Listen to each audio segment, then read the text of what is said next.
don't buy the sea and say to the business. The tea and say, and you have been foolish. One year for the tea and say, the tea and you said, clear an argument. If you'll be here, what you are one. But my name was why I cronam and about the friend, just the Akrona. And I mean, Yaman, your boy, I said, I didn't count how to play the get the mind. The Nipa body, I want it. Emma, what I want, I can't get the mind. I'm by a quite any play now, sure. I'm the judge them to. Any papa say now, anybody dear, mean to me, canny part of Rome, Nipa Baco pet. And Nipa Baco pen wash it. Now see how I should have the mere wheels and suck. And you who say Nipa. And on the boom say, who say Nipa. And then it's Bana Canadian. But when you not have a high heifer, Sikaman, I Sikaman.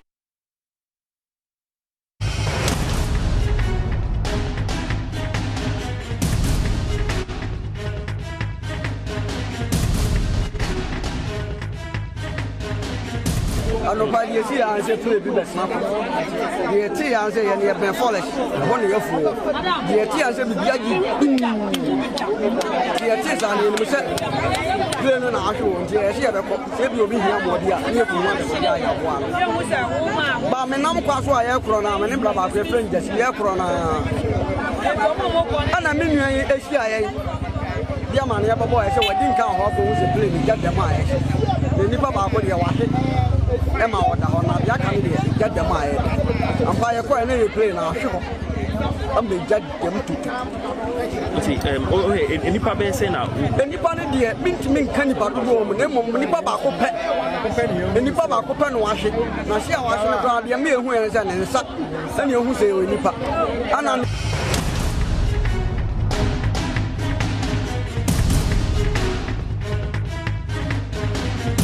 I'll take it live now to Jubilee House. That's the Chief of Staff, Julius Deborah, addressing the country. And sympathies to the families of our comrades, the servicemen who died in service to the country. All flags are to fly at half-mast until further notice. Thank you.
I don't buy the sea and say to the business. The tea and say, and you have been foolish.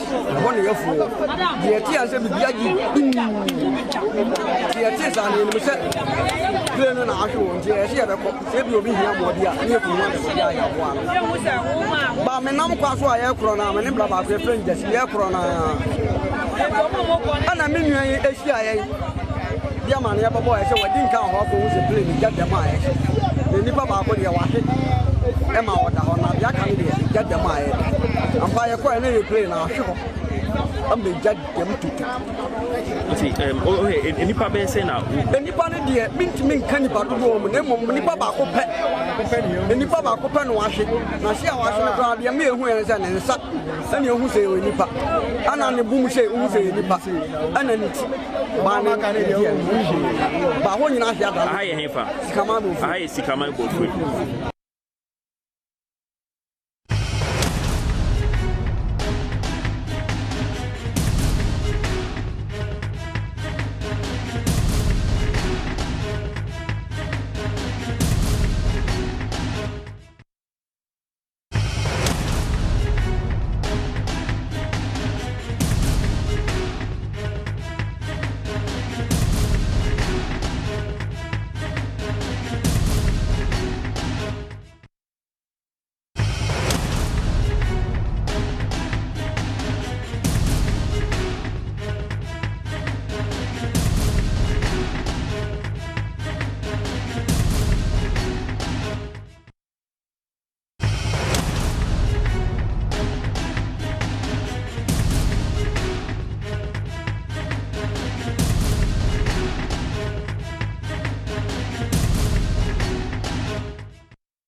Nobody see I say play be best map. The tea I say and you have been foolish. One of your fool. The tea I say be biaji. The tea I say play no na show. The tea I be obi here more dia. You go want to see I one. Ba me nam kwa so aye kro na me ne bra ba friend just ye kro na. Ana me nua ehia aye. Dia man ya babo aye say we din kan ho go say play me get them aye. The nipa ba ko dia wa he. Emma water on the Yakan, get the mile. And by a coin, any play now, sure. I'm the judge them to. Any papa say now. Any part of the mint cannibal room, Nipa Cope, any Papa Cope and wash it. Now see, I was on the ground, the mere who is and sat, and you who say Nipa, and on the boom say who say Nipa, and then it's Bana Canadian. But when you not have I have Sikaman, I Sikaman go through. Nobody see I say play be best map. The tea I say and you have been foolish. One of your fool. The tea I say be biaji. The tea I say play no na show. The tea I say be obi here more dia. You go want to see I one.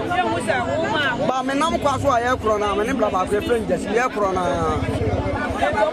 Ana me nua ehia aye. Dia man ya babo aye say we din kan ho go say play me get them aye. The nipa ba ko dia wa he. Emma water on the Yakan, get the mile. And by a coin, any play now, sure. I'm the judge them to. Any papa say now. Any part of the mint cannibal room, Nipa Cope, any Papa Cope and wash it. Now see, I was on the ground, the mere who is and sat, and you who say Nipa, and on the boom say who say Nipa, and then it's Bana Canadian. But when you not have I have Sikaman, I see.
Imagine a family without a home. Imagine a song without a voice. Imagine a church without prayers. Imagine a government without citizens. Imagine democracy without journalists.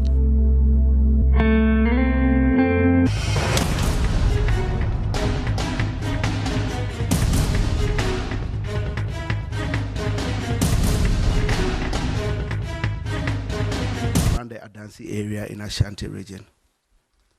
Government regrets to announce the demise of the following persons in the tragic crash. Dr. Edward Kofi Omane-Boamah, Minister for Defense. Alhaji Dr. Ibrahim Murtala Muhammad, MP, Minister for Environment, Science and Technology. Alhaji Muniru Mohammed Lemonad, Acting Deputy National Security Coordinator and former Minister for Food and Agriculture.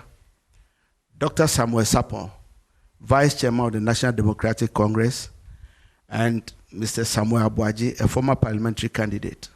Squadron Leader Peter Bafemi Anala, Flying Officer Manin Chum Ampedu, and Sergeant Ernest Ado Mensah.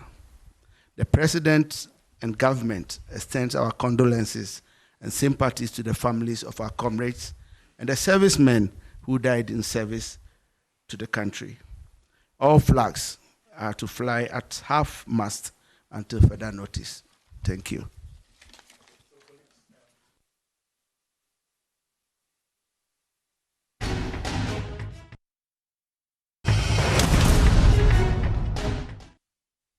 Manin Chum Kwajiman, who is with us here, and the government of Ghana. I have the unpleasant duty, sadly, to announce a national tragedy involving the crash of a military helicopter this morning around the Adansi area in Ashanti region. Government regrets to announce the demise of the following persons in the tragic crash. Dr. Edward Kofi Omane-Boamah, Minister for Defense. Alhaji Dr. Ibrahim Murtala Muhammad, MP, Minister for Environment, Science and Technology. Alhaji Muniru Mohammed Lemonad, Acting Deputy National Security Coordinator and former Minister for Food and Agriculture. Dr. Samuel Sapon, Vice Chairman of the National Democratic Congress, and Mr. Samuel Abuaji, a former parliamentary candidate. Squadron Leader Peter Bafemi Anala, Flying Officer Manin Chum Ampedu, and Sergeant Ernest Ado Mensah. And government extends our condolences and sympathies to the families of our comrades and the servicemen who died in service to the country. All flags are to fly at half-mast until further notice. Thank you.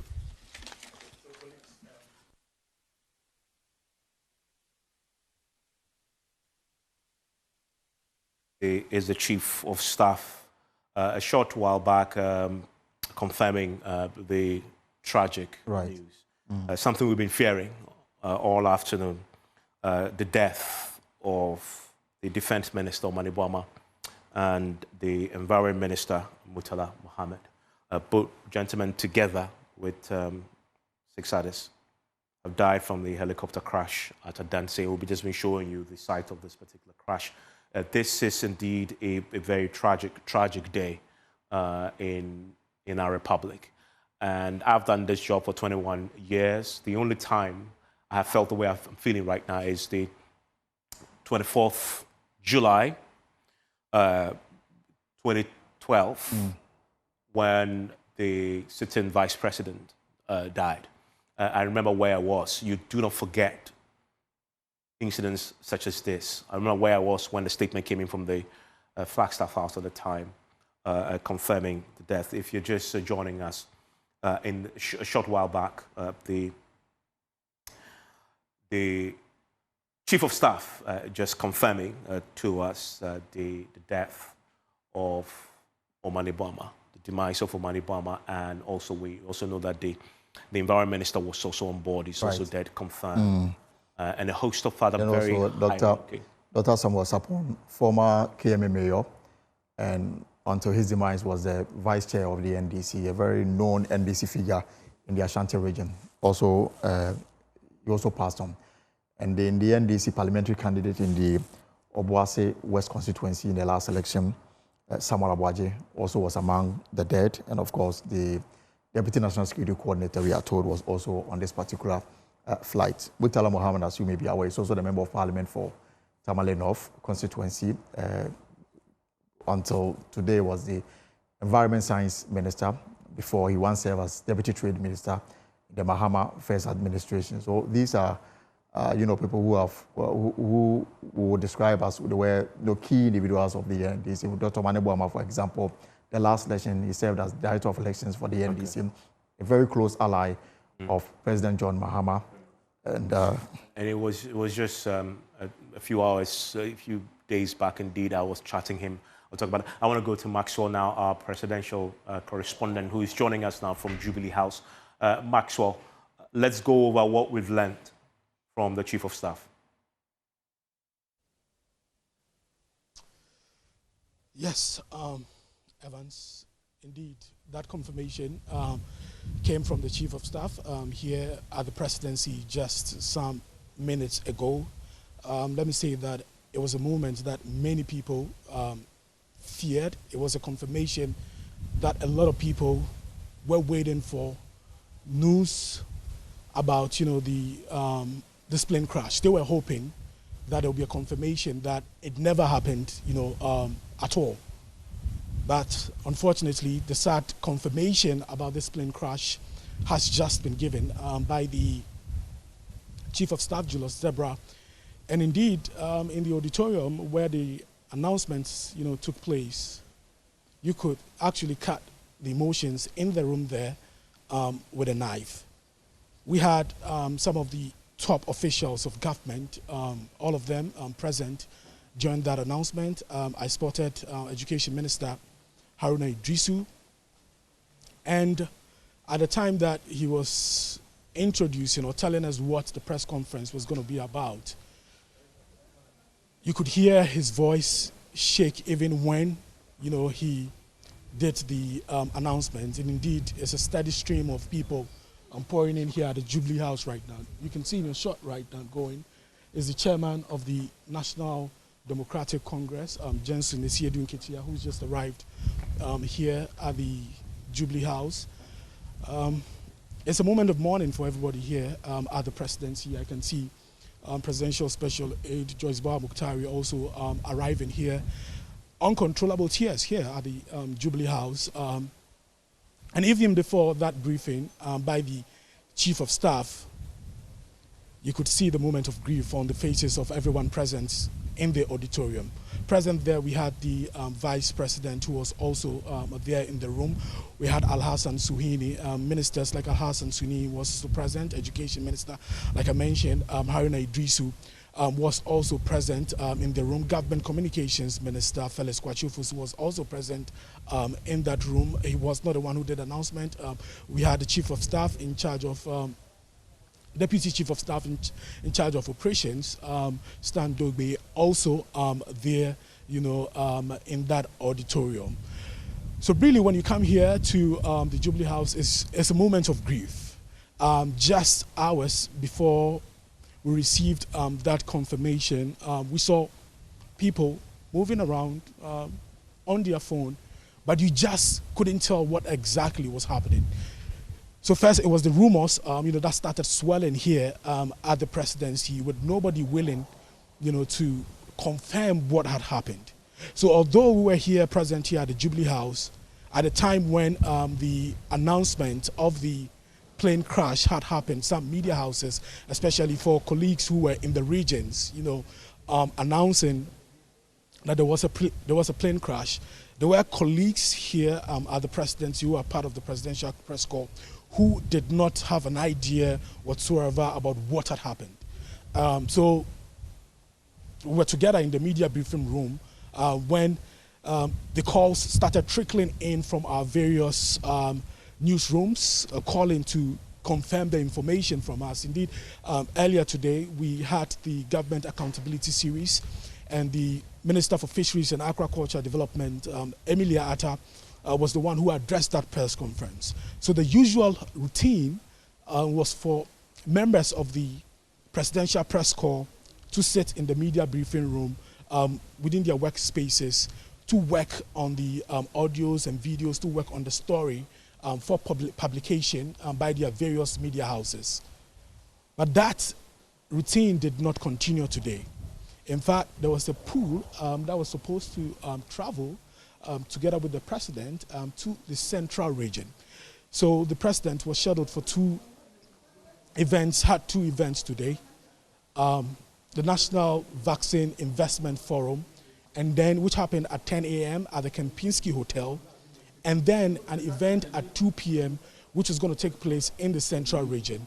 It was an event being organized by the Assemblies of God Church in the central region, and the president was expected to be there at 2 p.m. But this is what happened. So just minutes before the team of pressmen, the Presidential Press Corps, moved from the Jubilee House to take the lead to that event, we got the information that that event had been cancelled. That 2 p.m. event that the president was supposed to be present there had been, cancelled. So it was at this point that the news started trickling in, a lot of people getting to know that indeed a plane crash had happened, and some ministers were actually on board, with some of them feared dead. And Maxwell, but now indeed we've had the confirmation from the Chief of Staff. And Maxwell, I know you've also been told a few more things about whether or not the president was also scheduled to be on this particular helicopter to this same event in Obuasi. What more do you know about that?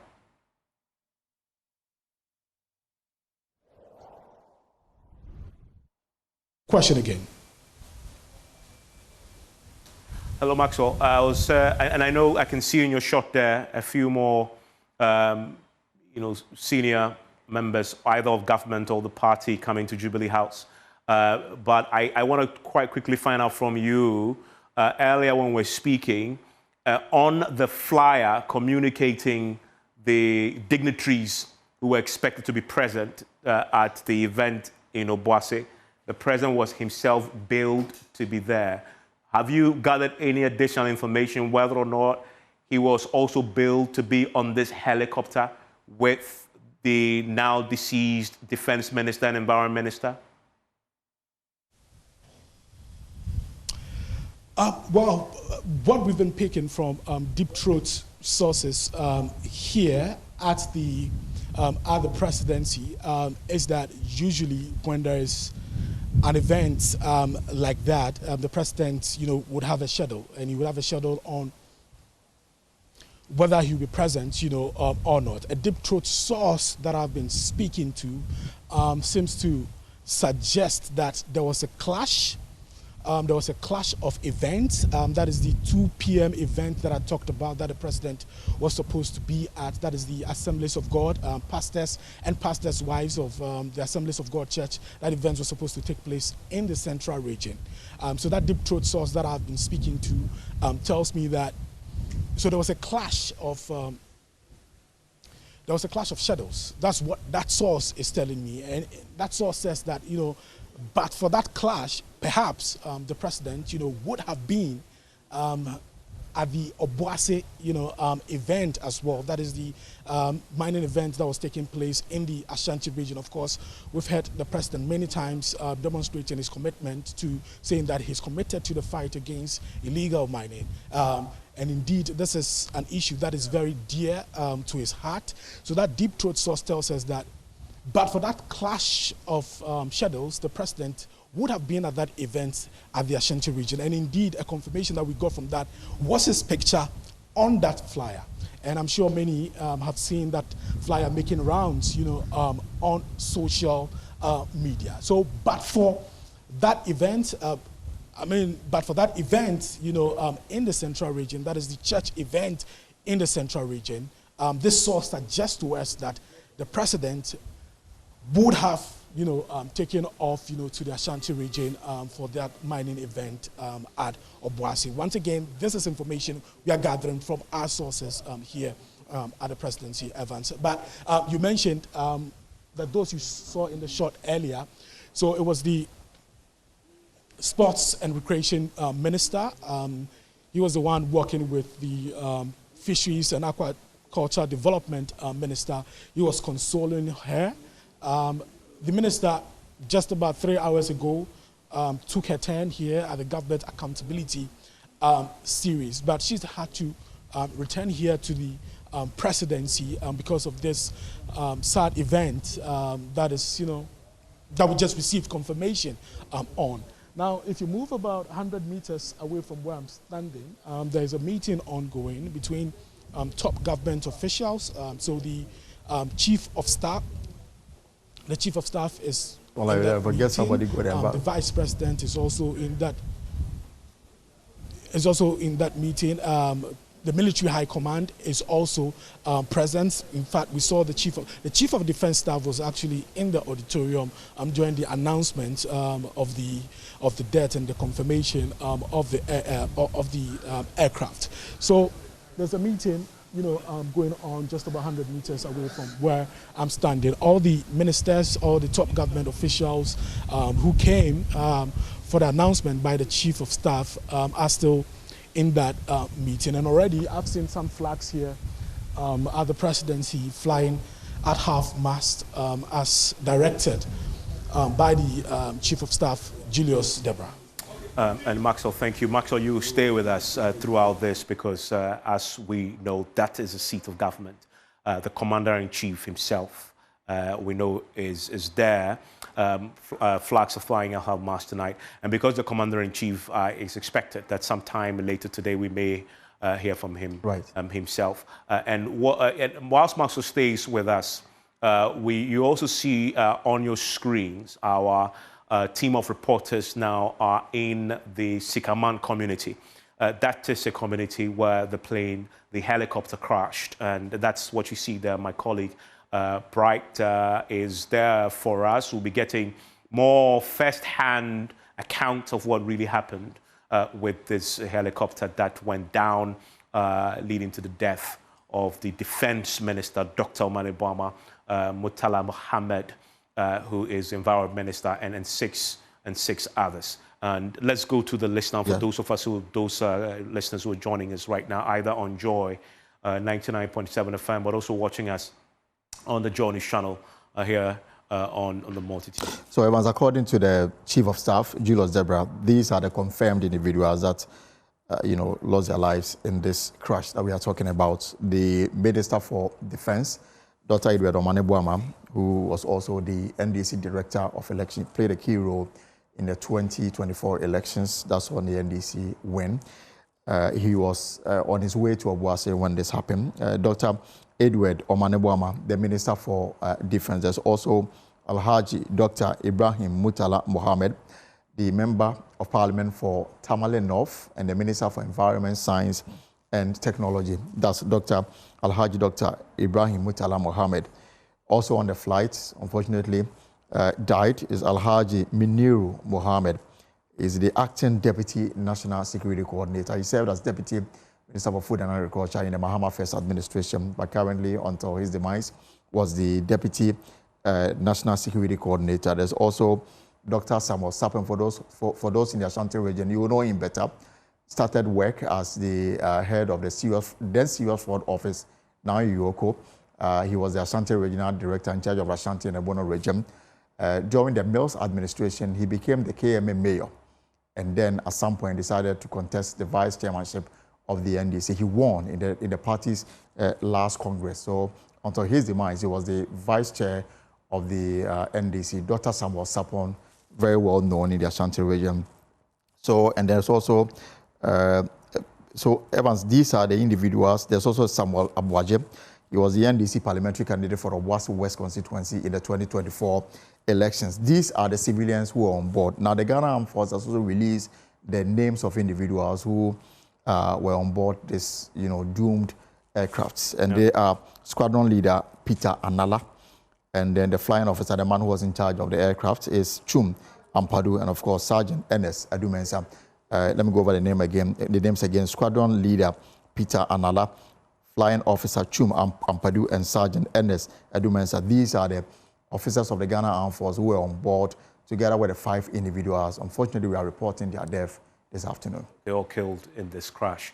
I want to take you now to the Sikaman community in Obuasi, where my colleague Emmanuel Bright Kweku is standing by, and you can see crowds gathering behind him. Bright, what can you report? It's been a 45-hour journey for you to get to where you are, so we can learn a bit more about what really happened. What are you learning? So, Evans, I am reporting live from Bofuedru.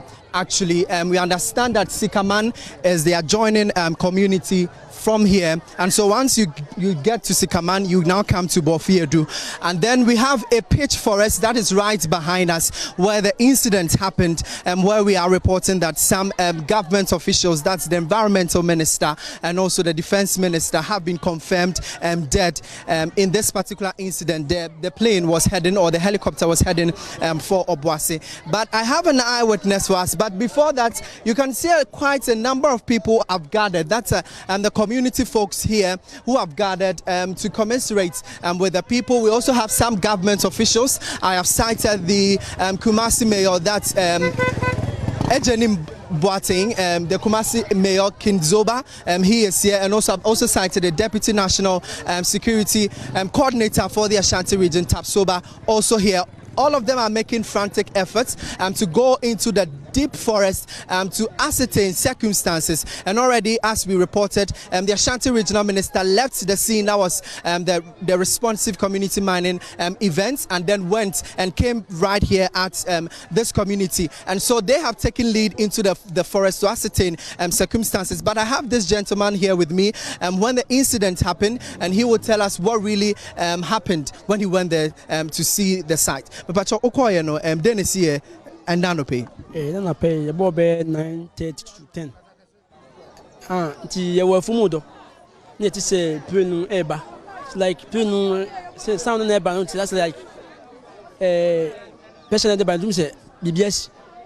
Team catching me say, yeah, is be peeling back. To dim bear tell me say Pena crash of the cinema. Now I'm catching me no. Pena crash and te bear young fifth in the museum say. Being for Bia can you wanna just start to say a good year. Tell Hobe within 5 days, say boys be the motto. Motos baby say, oh, moto be a crash into the say, one boy in that go. It's a woofem. Bear within bear 2 hours in the moon. Tia Gusua shot to your call first be deep forest. The column says, baby, I put tears no, maybe I bet my wa. Tia Vampire Kwana, and who say, I'm panso, because you won't say, but to know near head a boo from what. Tia Coy and say a moon day. A moon nash, Baba open moons and a down. But the moon to really in Baba 5, the no were done on that jump, but Baba open that in Chim and we didn't do say 5 in the day.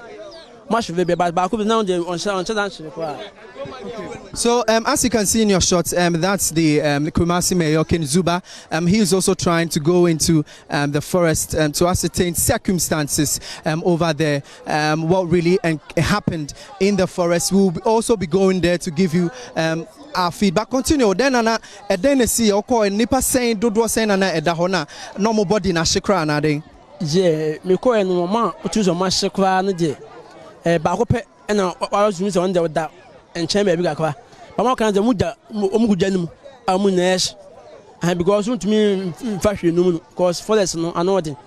And before since no maybe I didn't see no baby no about me at I baby do baby and say the net here. It do 2 from me corner can get the 2 from my net here. It do dum down clan and suddenly who pass it nipa be 5 feet na shika ho. Exactly problem always yeah. Yeah. So we call it Bibiashi, Bibia, mo who Bibia. Bibiashi, Bibiano, Bibiashi. Yeah, Bibiashi.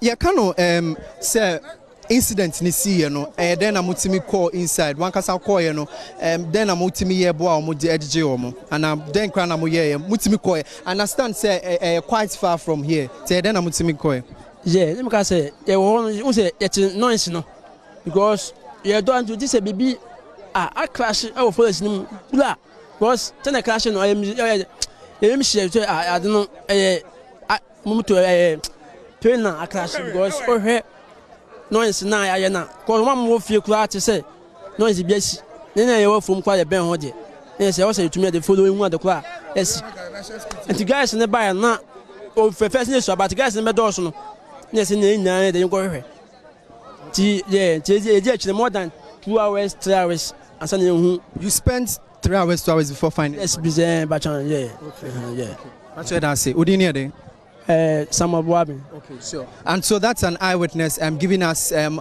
account of what really happened with regards to this incident. A helicopter, we understand, has crashed in the Bofriedu forest, and unfortunately, our reports are confirming that the Environmental Minister and Defense Minister, Dr. Omane Boama, and also Mutala Mohammed, and 6 other persons have been confirmed dead in a crash here at the Bofriedu forest in the Adansi Akrofuom district of the Ashanti region. And as you rightly heard, the account, the eyewitness account, it took at least 3 hours for them to get into the forest. I must say that it's quite far. It's a deep forest and it might be difficult for us to go into, but we'll bring you more pictures from the incident, what really happened. But I have this man who is part of the national security and we want to know, what have you gathered so far? Okay, I got a missed call from my intel officer and I called back. He said they have a pre-crash in before Sikaman,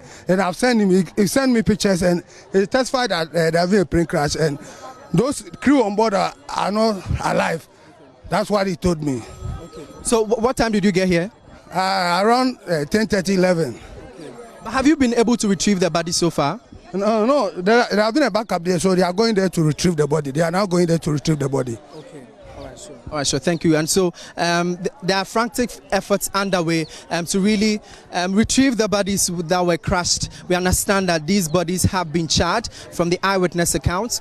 Just one of them had their hands. You could see a body of it, but the rest of them was charred in this particular incident. So frantic efforts are underway, and we have an ambulance around to help in getting the bodies from the forest. It's been almost 2 hours, even since the Ashanti Regional Minister himself and some government officials went into the forest to retrieve the body, and yet still they have not returned from this incident. We have the National Security Council at present, dignitaries from the responsible community mining program who were all there have also come here to pitch camp to ensure that we can retrieve the bodies of these persons who have been confirmed dead. As we have reported, the Environmental Minister and also the Defense Minister have been confirmed dead in this helicopter crash that has happened at Bofriedu in the Adansi Akrofuom district. We'll engage more with the residents over here and find out what the frantic efforts, even the government officials themselves,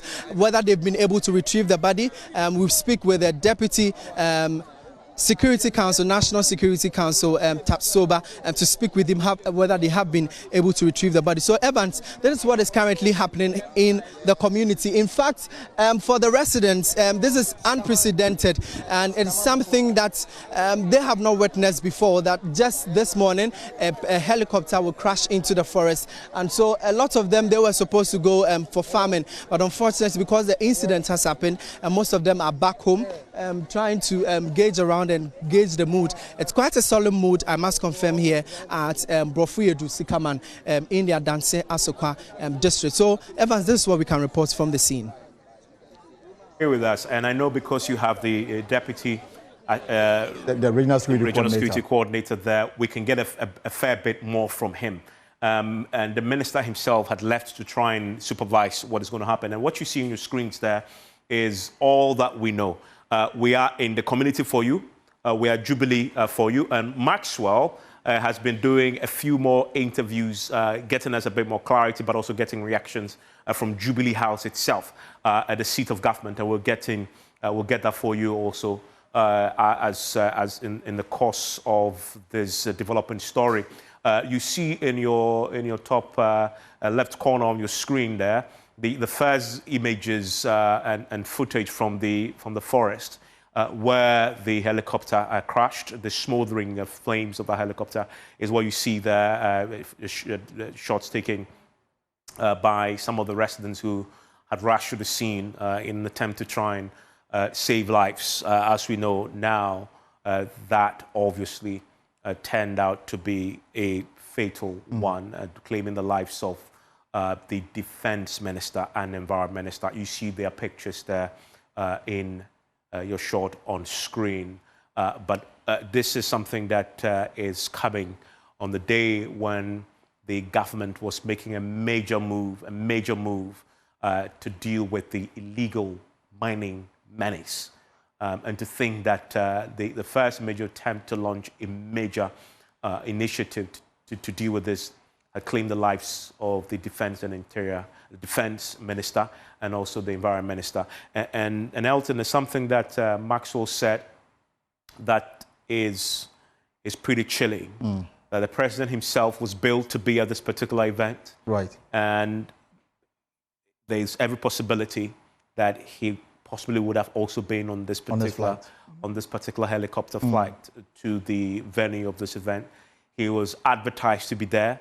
It was his picture and that of the Lands and Natural Resources Minister that was advertised that he was going to lead this.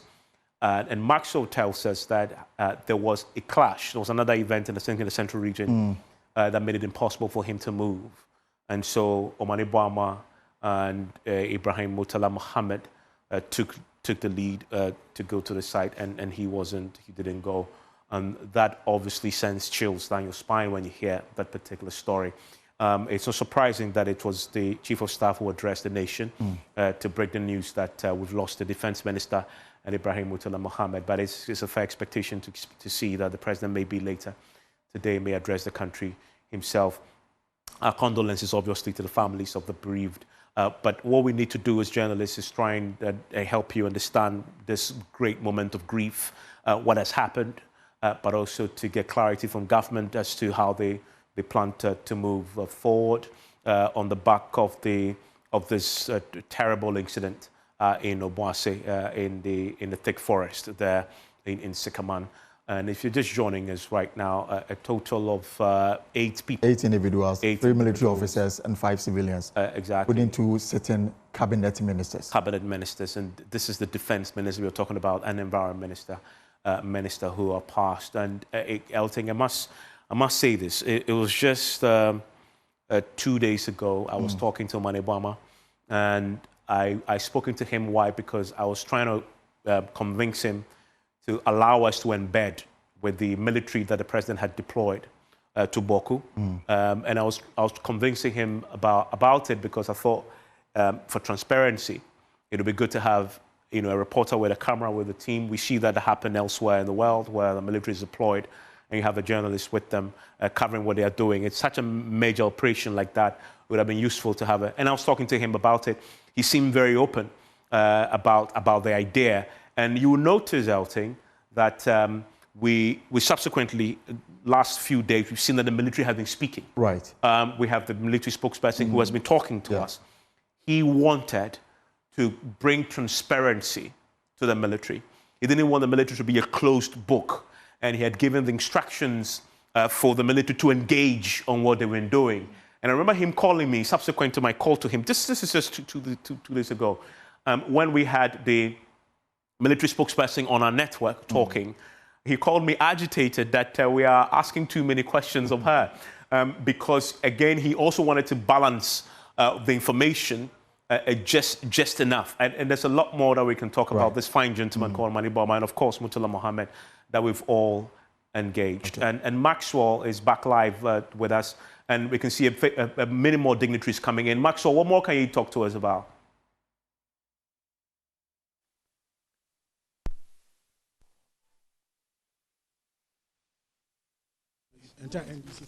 Thank you. Thank you. Well, so you just heard that no interviews. That is coming from the Chief of Staff. administration, Nanoye Bampuado, it tells you the devastation and how people are grieving. Here earlier, I had opportunity to have interactions with presidential staffer Beatrice, and she had agreed to speak to us earlier, but she changed her mind that she's unable, to speak to us. So that's a challenge here. It's a lot of grieving here at the presidency. Indeed, it's a big loss, for the government. It's a big loss, for the party, as well. And that meeting that I told you about earlier has ended, and that's why you see the stream of people, government appointees. Just gone by your shot, you saw Stan Dogbe, Chief of Staff in charge of operations. You see Abbas Nsuhini. I don't think he's in the mood. He's not in the mood to, to talk. So it's a somber moment, here. Proportions we cannot describe, In your shot right now, you can see NDC General Secretary Fifi Kwete. He's the one approaching right now, together with Roads and Highways Minister Kwame Agboja. Also is the Environment Minister, Environment Energy Transition Minister Fifi Kwete. He cannot speak. You see Kasila Tuforsin, Finance Minister, also there in your shot, having a conversation with Energy Transition Minister, Education Minister Haruna Idrisu. Mr. Idrisu, condolences to you. How did you hear the news? Tragic departure of our colleagues in the service of our country. They were on their way to Obuasi to launch the cooperative mining initiative. The president is down emotionally. We pray that God will give him the fortitude and the Ghanaian people to accept this tragic loss.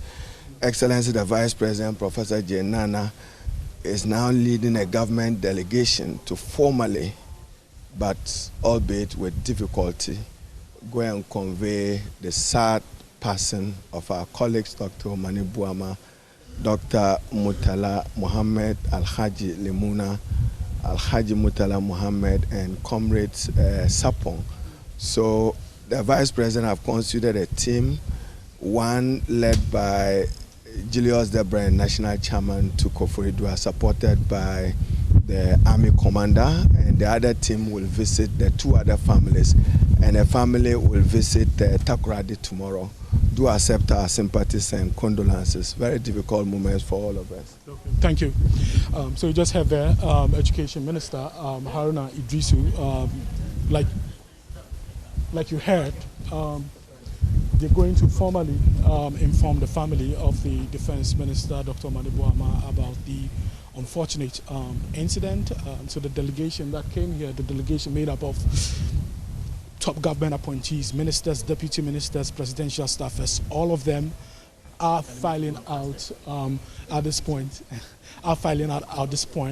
to go and visit the family of Dr. Omani Buama to formally inform the family about this unfortunate incident on a Black Wednesday. We would have to go there to bring you up to speed on what is going to be happening there. But I can tell you that as it stands now, the Jubilee houses, it appears empty right now, with a lot of people moving to the residence of Dr. Omani Buama. Evans. And Maxwell, thank you for that. And we get a bit more from the arrangements going forward. Yes. So clearly, as with tradition, we'll have to inform them officially, and that's exactly what the Vice President, as we are told, is leading a high-powered government delegation to the home of Dr. Omani Buama, and I'm told that they are moving all the way to Koforidua because that's where he's from, the New Yabin South constituency. That's where Omani Buama hails from. So obviously going to inform the family about his passing, and then Honorable Mutala Muhammad, Member of Parliament for Tamale Central, but we know that the family resides in Accra, so obviously that's what they will be doing as well. there are also some individuals who they may have to travel out of Accra. Samuel Sapon, we know that he is resident in the Ashanti Regional Capital, Kumasi. And the rest. So it is clearly a very difficult moment for government to deal with this particular matter. I mean, it throws everything out of gear. I mean, everything now comes to a standstill because you may have to deal with this matter before you can take any step forward. And the circumstances under which they died is quite, troubling. Really tragic. And from those who were at the scene, the reports of the state of the bodies itself, it's got to be pretty hard to take. And we know that when we were started this, before we had the confirmation from the Chief of Staff, that they had deployed the Ghana Armed Forces team to first search and possibly rescue. They would try now to bring back the remains of Dr. Ibrahim Murtala Mohammed and Dr. Adansi Akrofuom and the 6 others who perished in this helicopter crash. There is a lot more to learn about what happened as far as what went wrong with this particular helicopter. We've had a few incidents with military helicopters over the years. This isn't the first time we've had a military helicopter had an emergency. And the questions needs to be asked. There'll be time for that, definitely. But this is a moment of great, great sadness because of what has happened. And what we're trying to do for you is bring you the 360 coverage of this major development story. There's only, in my experience, one other time in the last 30 years that you can compare to this one, of course, when the sitting president passed on the 24th of July, 2012, and I remember where I was, and then today, when you've lost 2 cabinet ministers. And it is also because of how they died. In a military helicopter, the Z9 that was flying to an event in the Obuasi, crashing, burning, in the process claiming so many lives. What we're trying to get you a bit more about the arrangements now to try and get the families informed. And it's also just the nature of the way the media operates now in terms of the social media. The state was forced to announce the death on national television. We know that ideally what they would have preferred was that the family would have been told formally before this is announced anywhere. But of course, you don't have control over social media and the reports that were already circulating. We had held back as long as possible to try and get the opportunity to the state to make the formal announcement, and that has happened now.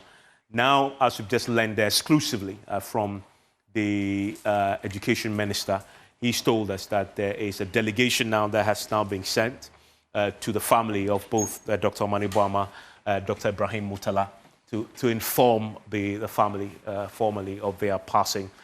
No doubt they will now know what has happened. They will now know. You expect that the president himself will be on a call with them, trying to consult them. But there's a high-power delegation, if it is joining us tonight, on their way, to the families of those who have passed, to inform them. The defense minister is gone, died in a crash. Also, the environment minister, but there were 6 others, Elton, if you want to go through the list for us, and you see them on your screens there, who have passed tonight. Elton, you want to go to the list of the confirmed fatalities in this crash? So, Evans, according to the Chief of Staff, and this is now official, so the individuals who were involved in the crash, and then we have Dr. Edward Omanebwama. Dr. Edward Omanebwama was the Minister for Defense. He was also the NDC's Director of Elections. I mean, it's a known face as far as the NDC matters are concerned, quite close. He was quite close to the President, John Dramani Mahama. There's also Alhaji Dr. Ibrahim Murtala Mohammed, Member of Parliament for Tamale Central and Minister for Environment, Science and Technology, was also on board this flight that came down and then now confirmed dead. There's also Alhaji Miniru Mohammed. He was the acting Deputy National Security Coordinator. Alhaji Miniru Mohammed, acting Deputy National Security Coordinator. Dr. Samuel Sapon formerly KMA mayor, contested and won the NDC second vice chairmanship position, very known NDC faithful in the Ashanti region, and now confirmed dead, Dr. Samuel Sapon. There's also Samuel Abuaje. He was the NDC's parliamentary candidate in the Obuasi West constituency in the 2024 general elections.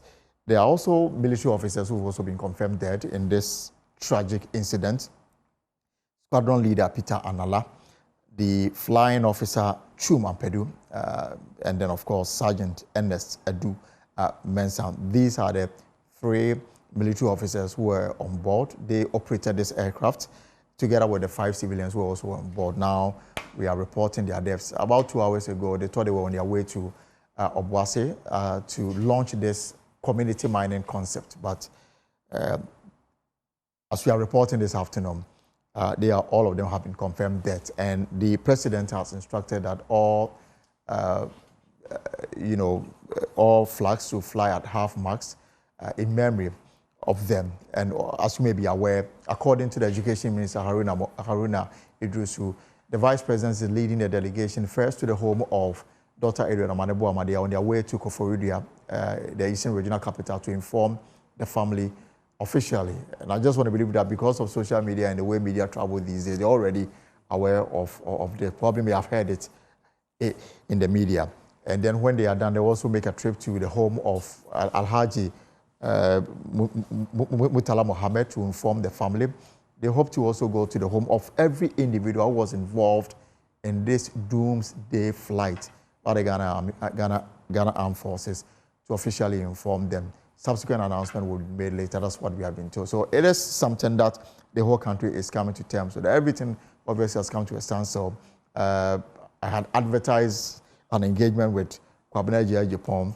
It will not come on. And it appears to have thrown everything out of jail as we speak right now. Yeah, indeed. We got the formal confirmation from the Chief of Staff, Julius Deborah.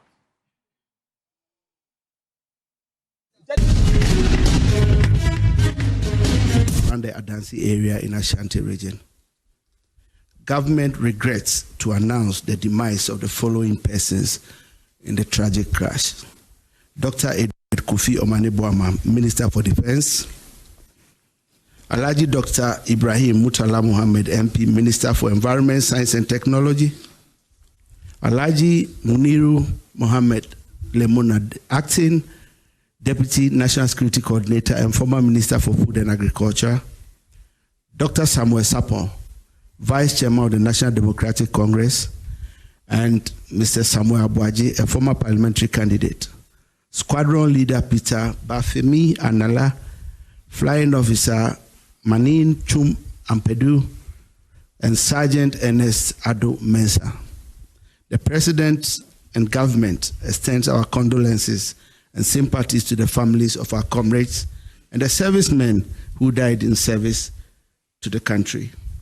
All flags are to fly at half-mast until further notice. Thank you. So that was a very short statement there from the Chief of Staff telling us about what has happened today.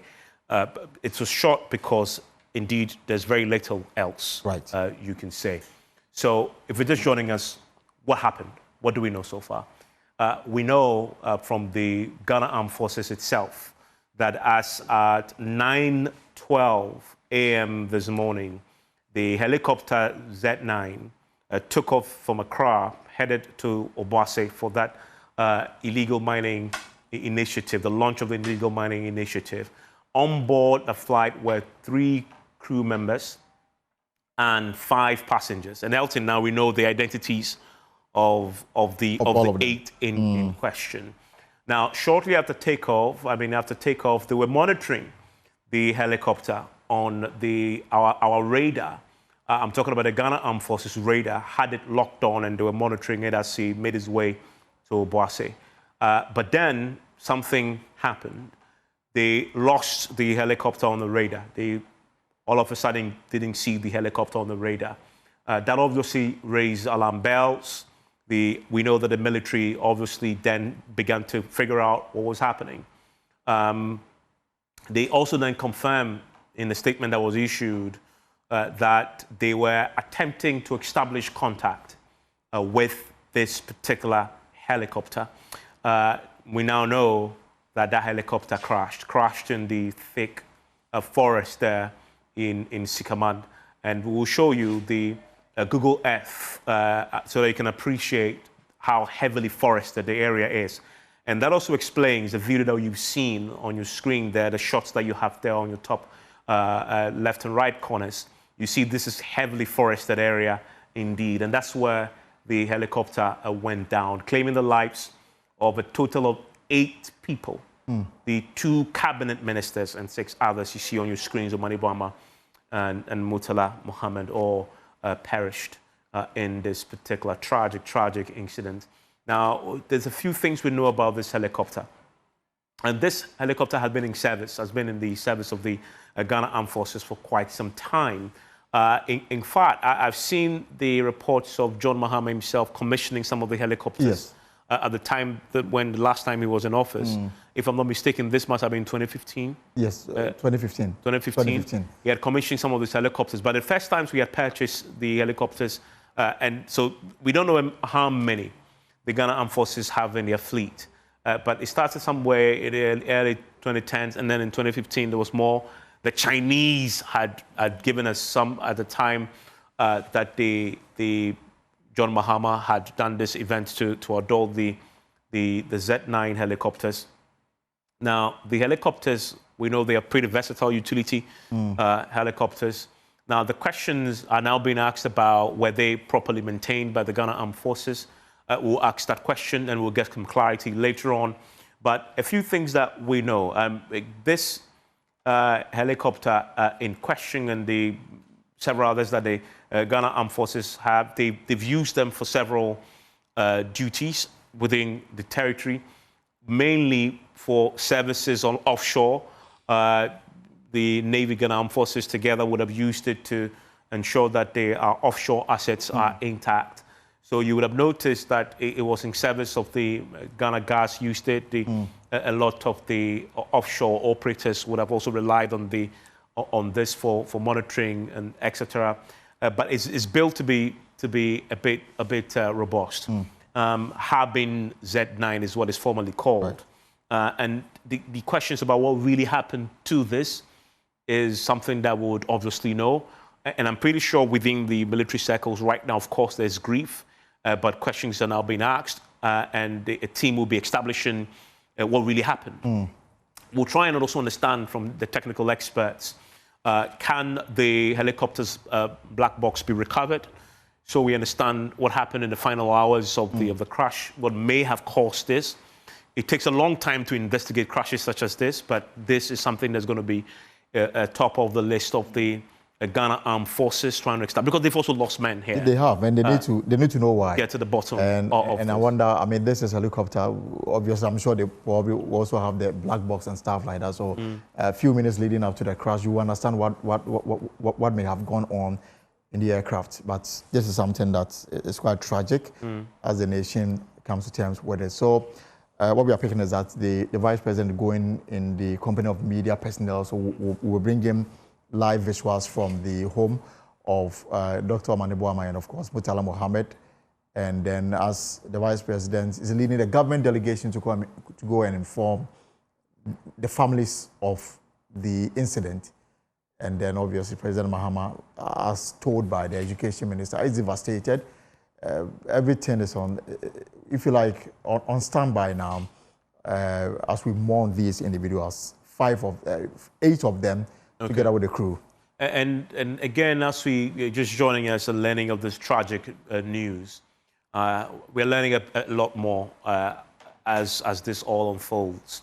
You know, I was asking the question earlier, and this obviously is part of the, and I'm pretty sure right now that entire state machinery is devoted to try and address what has happened. The first thing, obviously, is to inform the families, which we've now had confirmation of. The second thing is the officers who have been dispatched to the scene would obviously try and first secure the remains from the site, and also get as much information as to what happened, recover what they can from the debris of the helicopter, just so to learn what really happened. Now, there's a big question about whether the Z9, once there are civilian Z9s, and then there's the military Z9s. There's a big question about whether the military Z9s will have the what they call the flight data recorder, right, and the cockpit voice recorder. Together, you call the black box, right? There's a big question about whether they will have that. But that would have thrown a bit more light on what really happened today. Is there a weather problem? We don't know. Was the weather good? Also because of the times that we're in. I mean, if you notice that since yesterday it's been rainy, it's been pretty wet. The weather forecasters will give us a sense of what the weather situation was in that particular area, just over the Obuasi area and the Sikaman area. But the civilian configured Z9s are most likely the ones to include the black box. The military configured Z9s, such as those used by the Ghana Armed Forces, may or may not have them, right? And so this is something that obviously we'll need to get clarity about, because that will give us a sense of what happened, and we'll need to get closure on this. But the interesting thing about this Z9 that we are talking about, unless there are other Z9s in the service of the Ghana Armed Forces. But remember that in 2020, Z9 was involved in another incident. Let me just recollect what the graphic reported on this matter. So on Thursday, June 25, 2020, at about 5:45 p.m., this Ghana Armed Forces statement. A Ghana Air Force Z9EH helicopter with tail number GHF630 performed an emergency landing in a field about 3 kilometers southwest of Gavuliga village. The location is in the Kumbungo district of the Northern Region and approximately 32 kilometers west of Tamale Airport. The crew landed after observing a malfunction of the tail rotor system, which provide anti-torque and directional control to the aircraft. The incident happened while the crew were returning from Wa to Tamale. All 4 crew members and 4 non-military personnel on board at the time of this were successfully recovered within minutes by the Ghana Armed Forces. So again, their investigation, there was a preliminary investigation team that was constituted to look into it. The manufacturer of the aircraft, China National Aero Technology Import and Export Corporation, GATIC, based in China, and their local representative were informed of the incident and provided all the necessary technical assistance. So again, the number of this as captured includes Z9EH helicopter with tail number GHF630. And perhaps what we need to establish whether it's the same aircraft that clearly has been having mechanical issues in the past. Yeah, and that obviously is troubling because of that history. And this is pretty recent, what you're talking about, relatively. So the questions will be asked, definitely, about what condition this particular flight was in. It is standard practice when something like this happened involving an aircraft, that the rest of the Z9s in service of the Ghana Armed Forces will be grounded by now, because you don't want to fly any, because you don't know exactly what happened to this one. But that also raises questions. How do you get to the scene very quickly? Because it's pretty far. But as we know, and we'll go to Bright Kweku pretty shortly, because he's in the community. Thankfully, because he had some state officials already in the Obuasi area, it is a short 45 minutes drive, which is what we've done to get to the scene. So they will be on the ground, but the equipment you need, securing the body, exactly, the remains, gathering the data, securing parts of the helicopter itself that then will become part of the analysis of what transpired. You need special equipment, etc., to do that. Even transporting the body is a question. And if they didn't go, nobody expected this to happen. No, at all. So the closest obviously will be Ashanti region. Yeah, Kumasi. Which means that Kumasi. There's 4BN. There's 4BN. The 4BN There's there. 4BN. Okay. And obviously because of the exigency of what we are experiencing now, obviously they may get there under an hour. That is from Kumasi to Obuasi. It will take like an hour or less to get there, and then going to that place. another 40 or 45 minutes. But I expect that by the time, all of them should be there and try and gather as many evidence as they can, especially at this crucial hour where everything you touch may be leading you towards your investigation coming to some finality. Yeah, and that obviously is how far is Kumasi from this area we're talking about? Do you know? So, for example, I don't know whether if they needed additional equipment and etc. to get to the heart of this. I'm sure information would have gotten to the 4 p.m. but that this is the emergency situation, and they should move. So they wouldn't leave without having whatever they need to have. And you know, the Ghana National Fire Service is also involved in this kind of emergency and rescue missions and all that, and they're also in the enclave. So let's see how they are able to handle this. I want to take you to the Ministry for Environment. That is the ministry that was headed by Dr. Ibrahim Murtala Mohammed. My colleague Stephen is there for us this afternoon as we begin to learn a bit more about what has happened. This is a very, very tragic day. And Stephen, I can't imagine that news has filtered through now to the workers there at the ministry. What have they been telling you?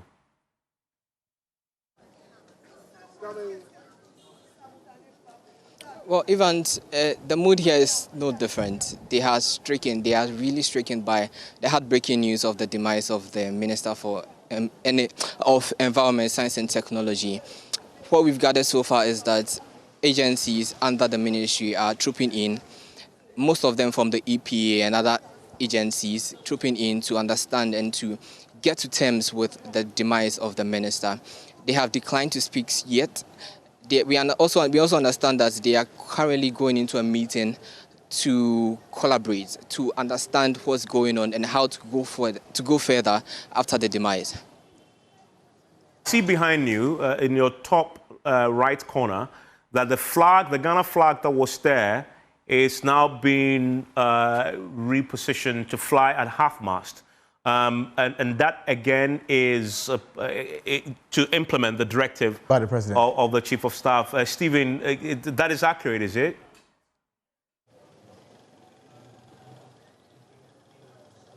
Yes, it is. So as directed by the Chief of Staff, Julius Debra, every flag is supposed to fly at a half-mast. And currently, they are doing that.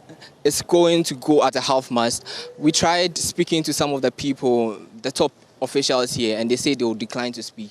However, the itinerary for the minister is yet to be confirmed as to what he was to be doing today and before.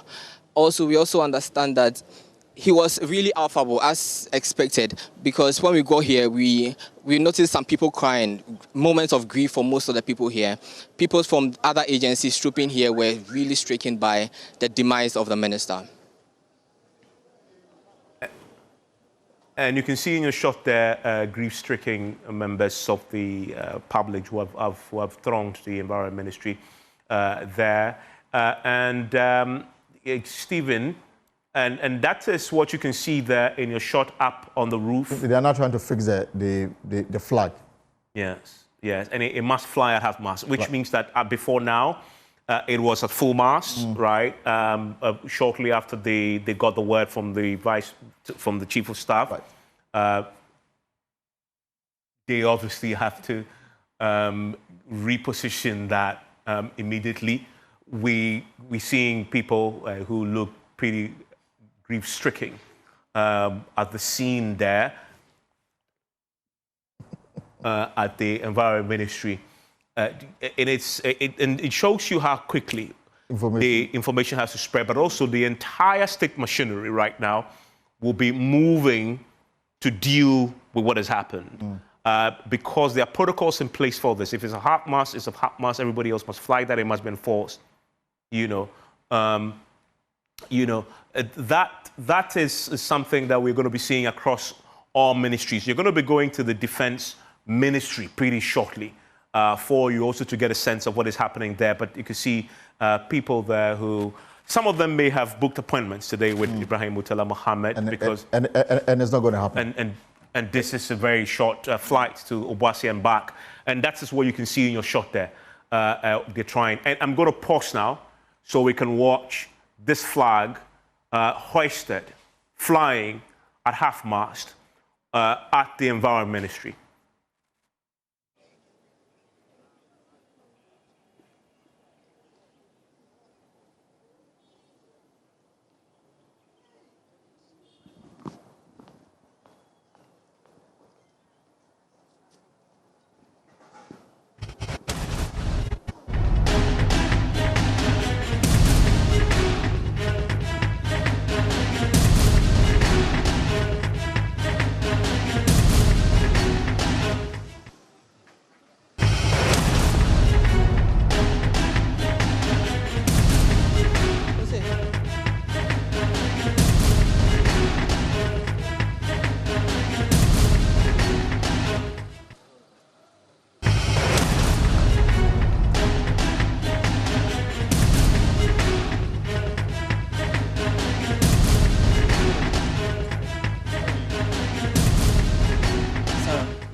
Yeah.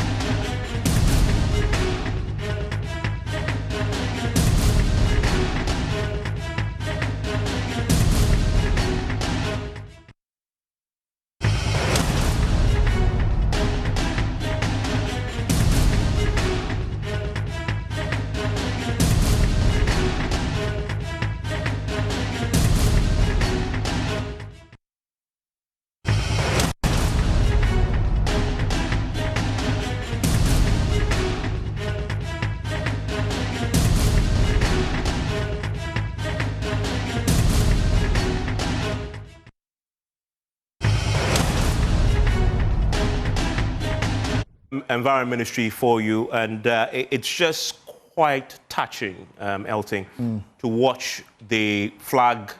And this is an unplanned ceremony of a sort, but it is a ritual that happens following the death of the head of the institution. Right. And it's pretty chilling to notice that his ministry, the word has gone around, and they're now trying to enforce a directive just in reverence, but also to remembrance of him.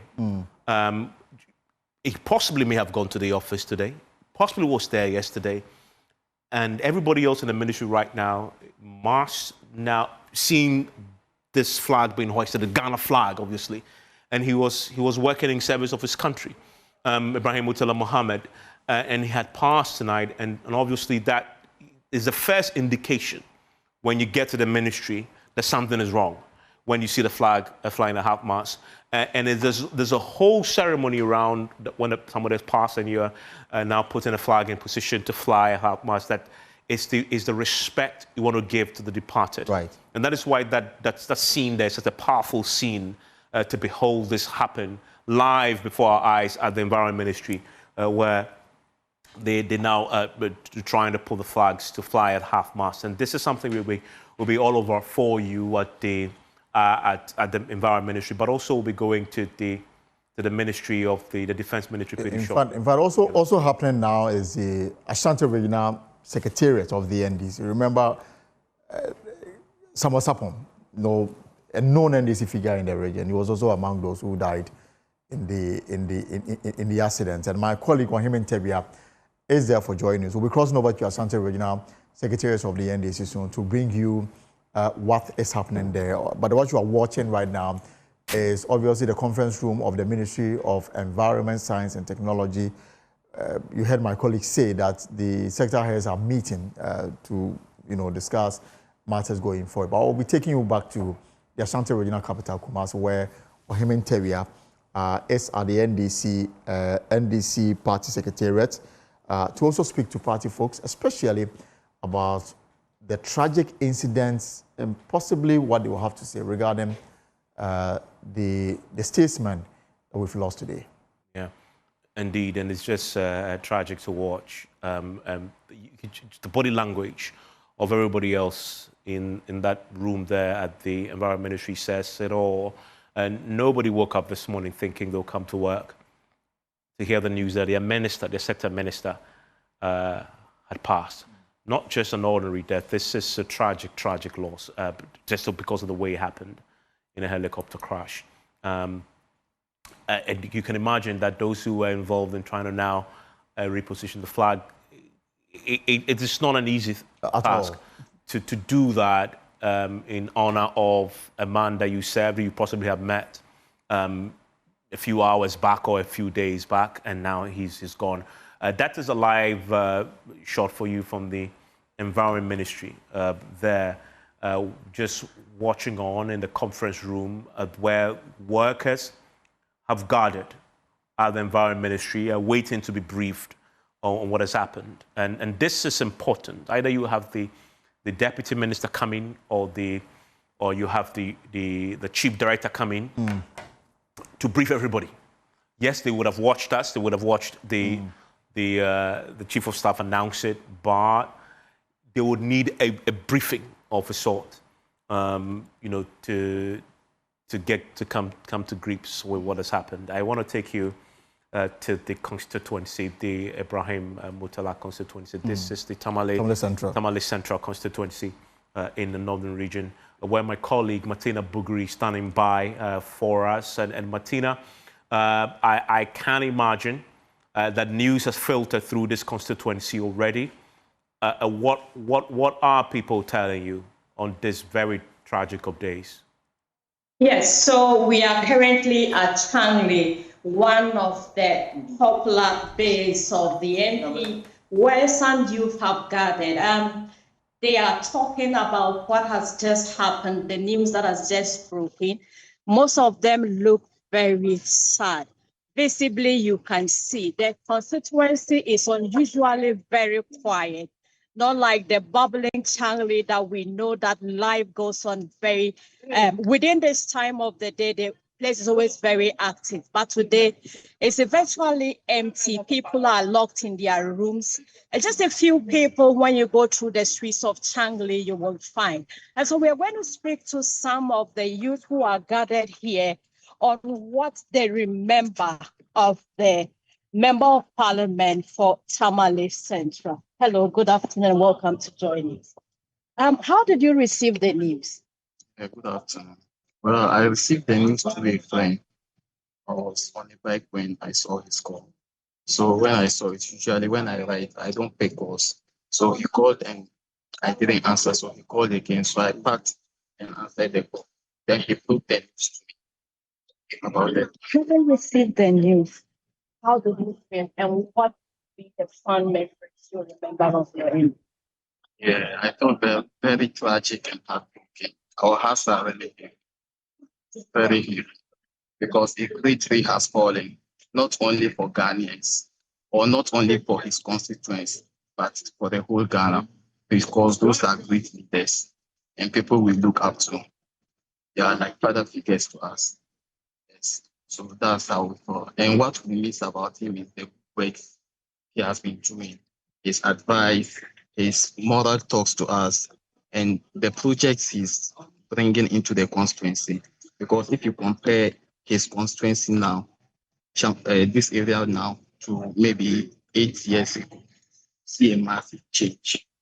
Understand? So it's a very big blow to us. Now, one of them you mentioned earlier on that yesterday he was on a radio station and he mentioned that he doesn't fear death. All he does is think about death in every day. Can you tell us about what he said? Well, yesterday, first of all, let me say, Inna Lillahi wa Inna Ilaihi Raji'un. In Islam, when somebody dies, the first thing you have to say is God is the owner of his soul and God is where we will stand. So first of all, I would say Inna Lillahi wa Inna Ilaihi Raji'un. But actually, yesterday I didn't listen to the search video. I listened to Monday when Diamond FM hooked up with him. So he was saying when people do good to him, they actually called him and tell them what they did, and he usually send money back to them. So he is a person of principle. So whatever you did on behalf of him and come to tell him, he will what? He will definitely return whatever is meant for you. So that is what I'm saying. And frankly, we are heart-hurting right now. Indeed, they are broken-hearted. We have another person here, and they call him Chief. Chief, tell us what you know about your So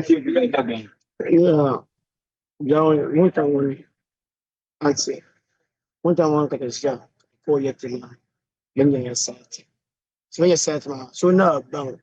Set ma ya pay you. Set ma kaya you tell you. So now so comes on that baby. So comes on that baby. And so now down. Now down. Set ma ya pay you. Just sent ya MP. On our you tell you. Ask. And so now down.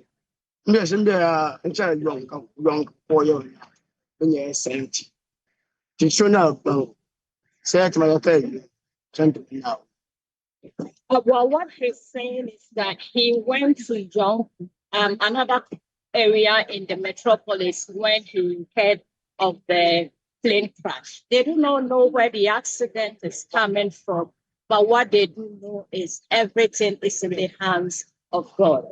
We will continue to engage most people in the constituency. We are also heading towards the MP's family home, which is around after Changley here. We will be going there to engage with people who have come to mourn with their family. Thank you very much. And Martina there from the constituency of the Environment Minister. This is Tamale Central, where he obviously was the sitting member of parliament. He had just won another term from the last elections. Martina, thank you very much for that, and we'll come back to Martina. Evans, you see that the issue with Murtala Mohammed, because he's a Muslim, you know, with the Muslim tradition, the burial must be done within 24 hours.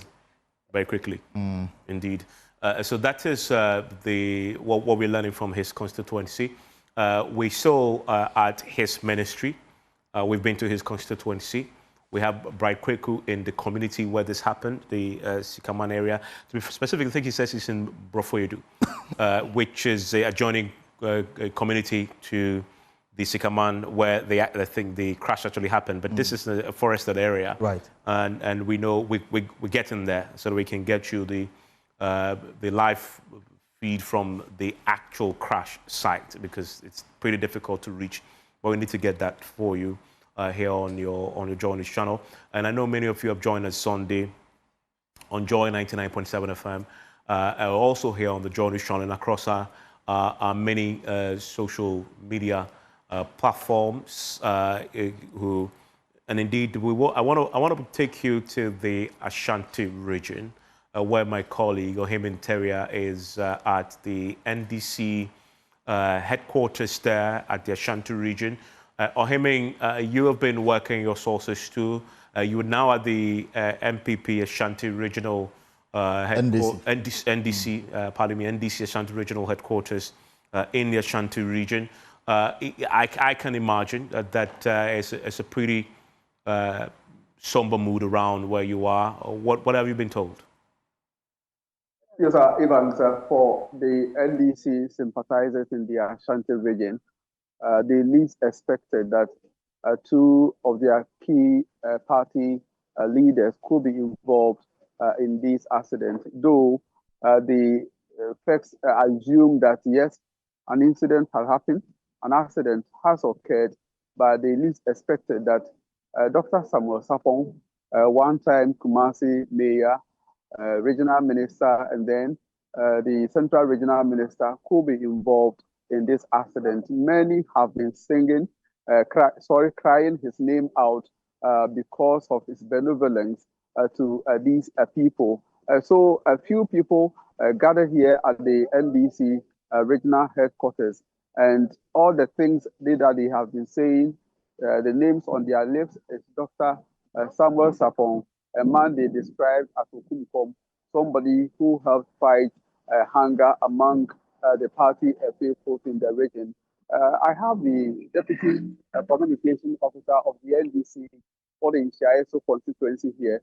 I came to meet him here at the regional headquarters. Dr. Samuel Sapong hails from Nshieso. He lives, his house is located at Nshieso, and he is a member of the NDC in the Nshieso constituency. So let me get a few words from him. Good afternoon and welcome to Joy News. Good afternoon. So how did you receive?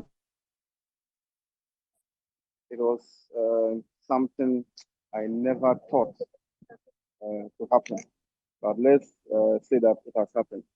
I was at work, then I began to receive some calls. Because my internet was off, because I was busy at office. And then I received one or two calls, specifically from Nshieso constituency. Then I quickly went on social media. And then unfortunately, this is what I met on the social media. It was confirmed, then I have to rush to the regional party office and see what is happening.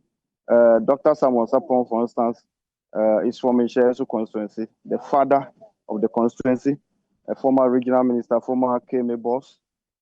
He has done a lot for the region, especially in Ishesu constituency. And I was shocked. I was like, what has happened? I didn't know what to say. So when you say he's the father of the constituency, what kind of fatherly role does he play? Oh yes, he has done a lot for them. In fact, the current constituency office that we are occupying was rented by him some years back. And then so many other support that anytime we are organizing some program, if my constituency chairman was here, he would have said the same thing. He will bring the support and then help the party so that we can stand on our feet in the Ishesu constituency to specific. And the region, you know, he has been a pivotal. He's a pillar of NDC in Ashanti region. And he has been helping so much. And what has happened is a big loss. And then to others that has lost their lives in the accident, defense minister and other ministers, Murtala Mohammed, for instance, you know, big in the northern region.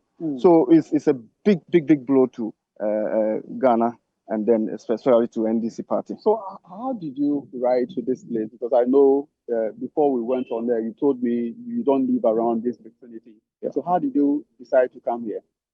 I quickly picked my motorbike and I carried this. The man standing there is a constituency secretary for Ishesu constituency. We quickly rush here to see what are there before we can go to the residence of our departed hero. Is it because you didn't believe that Dr. Samuel Sapon could be involved in the accident? In fact, the time I was rushing here, the chief of staff hasn't organized the press conference. So I got here before I watched the press conference. I wanted to be sure. So I wanted to rush here and see what is actually happening in our party, at least in the regional office. Okay. So I have to rush here and come and see what is happening. And it is true. You can see the place is so deserted. Everybody's crying, and it's not any good news for us in NDC. What's your full name, sir? My name is Seju, mostly. All right. Yes. Thank you for the opportunity to speak to joining. So the Deputy Communications Officer for Ishesu, the constituency of that of Dr. Samuel Sapon, and he's in somber mood because initially he didn't believe news of Dr. Samuel Sapon's death. And now we have this gentleman here. So how are you faring after receiving news of the demise of these strong NDC officials? Oh, I'm not could be Emmanuel, precisely Jubilee constituency, and also a member of. Sorry, I'm Kodwe Emmanuel, a Jubilee constituency, and also a former constituency deputy secretary, former aspirant. So when the news broke, it was really like, is it rare or what? So we found out that this is not just a normal news. So unless we hear unless we hear from the chief of staff, so it became it's raining here normal here at the NDC regional headquarters in the Ashanti region as we engage supporters of the party who are brooding over the demise of the party's faithfuls, especially two ministers and Dr. Samuel Sapon, one time Kumasi Mayor and Ashanti regional minister. So you were telling me how you received the news. As I'm telling you, just about 1 hour ago, when the news broke, we thought it was, is it rare or, so we all rushed here. And finally, when we get there, the news was just we confirmed from the chief of staff. It became normal to us. But what I'm trying to say, or I want the government to be more proactive, because this is about security issues. And then it involves a lot of security personnel. Can you imagine how come a flight will take off within just 10 minutes and it lost contact. So we the layman and then the ordinary people on the ground, what they are saying that, as you can see, that my mom, the way he was crying, it was really, really pathetic because it's not just a mere coincidence that the plane will just take off and then all of a sudden it gets this kind of disaster. So I will plead with the government to do away with all old, equipment, being vehicle or a plane craft, because it's not, as you can see, when our the president's brother used to give him his private jet, people were complaining, but it's not just a mere coincidence. So you are suggesting that President Mahama should work on the existing aircraft and then also ensure that they are changed, right? New ones are acquired. Is that what you are saying? Exactly, my brother. Because you cannot depend for your... Is it not too early? Because we are not even sure of what caused the plane crash. Shouldn't we wait? Perhaps we should wait for the experts to finish the examination before we could even be talking about these old aircraft. What do you think? I can side with you, but we have to be proactive in whatever we are doing, because you don't know. Because the security personnel that they are recently, I remember that a lot of guns were being stolen, and so it's not a mere sick. Okay. You should do something about it. Okay. So Elton, the gentleman you just heard is a member of the National Democratic Congress in the Subi constituency. He and the mom rushed to the NDC regional headquarters. Immediately, news of the crash came to their attention. And he is suggesting that President Mahama should make it a point to change all the old aircraft and possibly old vehicles, especially in the presidential fleet, and also used by ministers of state as well.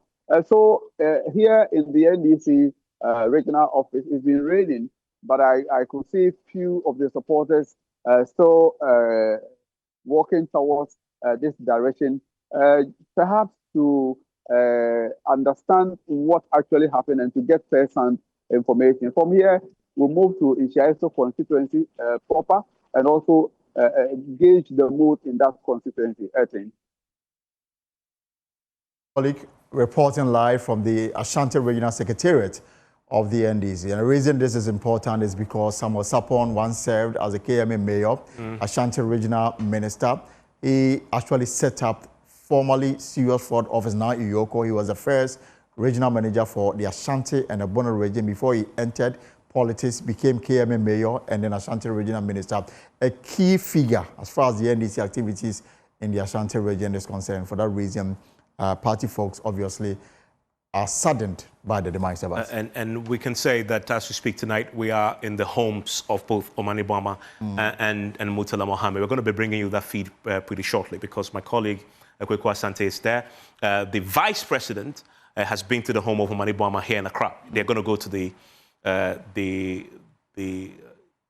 Koforidua pretty shortly. We're going to bring you the footage of the vice president just finishing the briefing at the home and leaving pretty shortly. Stay with us. But I also want to take you right now back to the Environment Ministry, where my colleague Stephen is still standing by. Earlier, we saw the meeting that the workers had been gathered into a conference room, awaiting a briefing. We'll get a clarity on what they were told on the back of that gathering. The flags, also we got the privilege of seeing the flags not flying a half-mast just yet, but they were now in the process of putting that together, all in deference to the now departed the Environment Minister there on the ground. But there is a lot happening on this. Our correspondent, who is already on the ground, Bright, is also, as we speak right now, will be heading towards the crash site. We'll bring him back in to get a sense of the last time we went to him. He had just arrived, and the crowds have gathered there at Brofuyadu, which is just an adjoining community to Sikaman, where the incident happened. It's a heavily forested area. We will get to him pretty shortly, also to get the very latest from the community itself. Thankfully, when he got there, there were some state officials who were already at the scene, who had left that event, that event where, you know, both men were supposed to be and now demise. I want to go to Kweku Asante. Kweku Asante, who has been to the residence of Omane Boama. He's currently there for us. And Kweku, what can you report? I see your vehicle is moving now. You appear to be in a convoy. Fill us in.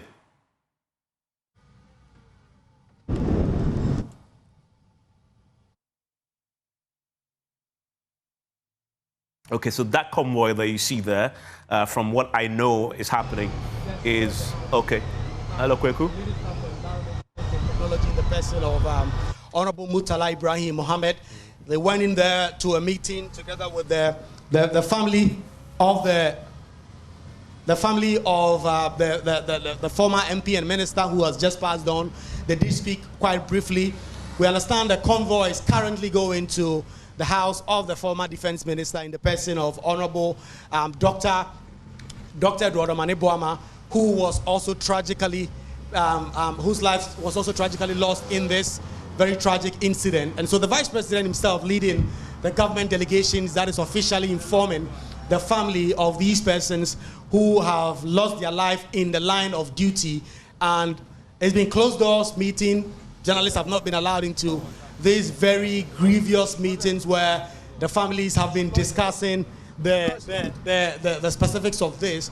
The Vice President in a very somber mood. In fact, a lot of government officials having joined in this very important matter that is being discussed, because these are persons who went out there to serve their country, who went out there in the line of their responsibilities as ministers of state, only to lose their lives in such a tragic sense and in tragic fashion. And so the Vice President is leading to inform the families officially of the tragic loss of the lives of these persons. We understand the Vice President will not only be at this minister's house, he will also be at the individual homes of all the 8 other persons or 6 other persons whose lives we lost in this very tragic incident. And so that is why we are following this convoy with the Vice President herself at the heart of it, leading to the families of these individuals to try and inform them that this is what happened with their sons and who were out there serving their country, who just tragically lost their life.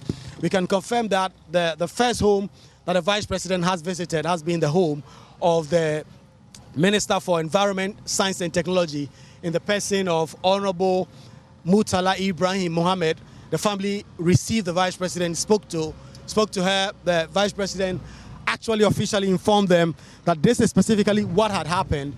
And now the convoy is making its way to the house of the late Minister for Defense in the person of Honorable Dr. Eduardo Mane Boama. It's tragic. In a lot of ministers, a lot of government CEOs have joined this convoy, all of them coming in to try and actually commiserate with the family on this very tragic news that has shaken the core of this nation. And the Vice President herself leading this delegation to try and inform the families as to the specifics of this very tragic news.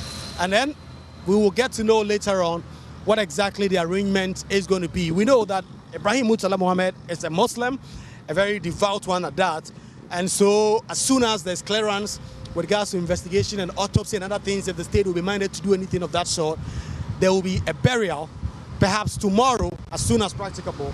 And so all that will be done. And that is why we are checking in with the convoy that is currently on this very important mission to inform the families of the persons that have lost their lives. And so we are going to trail the convoy. We are going to follow them every step of the way to try and get an understanding of what is going to be the next steps. Are they going to talk to some of these persons, their families, get to understand how bad and how unfortunate this situation has been, Evans? Indeed. And you were you also spotted the convoy leaving the home right earlier before they set off on this journey to Omani Boama's home.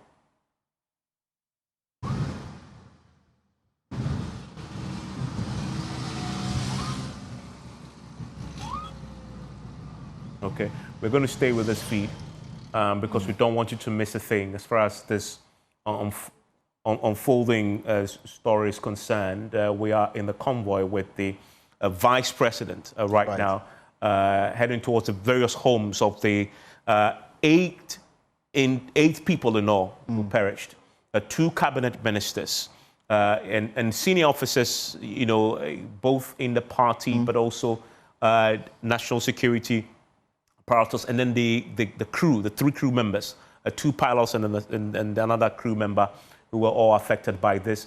And I see now, it appears where they are now. It's like the overpass. It's overpass around the sprinters heading towards East Legon. Airport Hills. Yeah. Okay, so they had left the Airport Hills Chado area. They're now heading towards East Legon. This is East Legon. They are heading into East Legon now, as you can see on your screens there. They are heading to the home of Omani Boama, is what we are told by Kweku Asante, yes, who is following them. So they're now going to descend into the area there, just close to the East Legon police station. This will be where they are now. Is really heart of East Legon. This is the area there where you have the boundary road area. This is the boundary road area heading towards the roundabout, and then they will turn and head towards, depending on where he is, either they are going into the Adjigano area or going into the Adenta area, right? But this is clearly a mission that no head of state, no commander-in-chief wants to be on, as in getting to the homes of the families of those who have lost their lives off in the line of duty.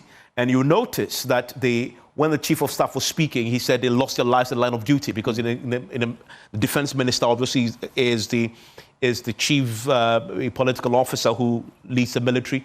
He was in the military aircraft.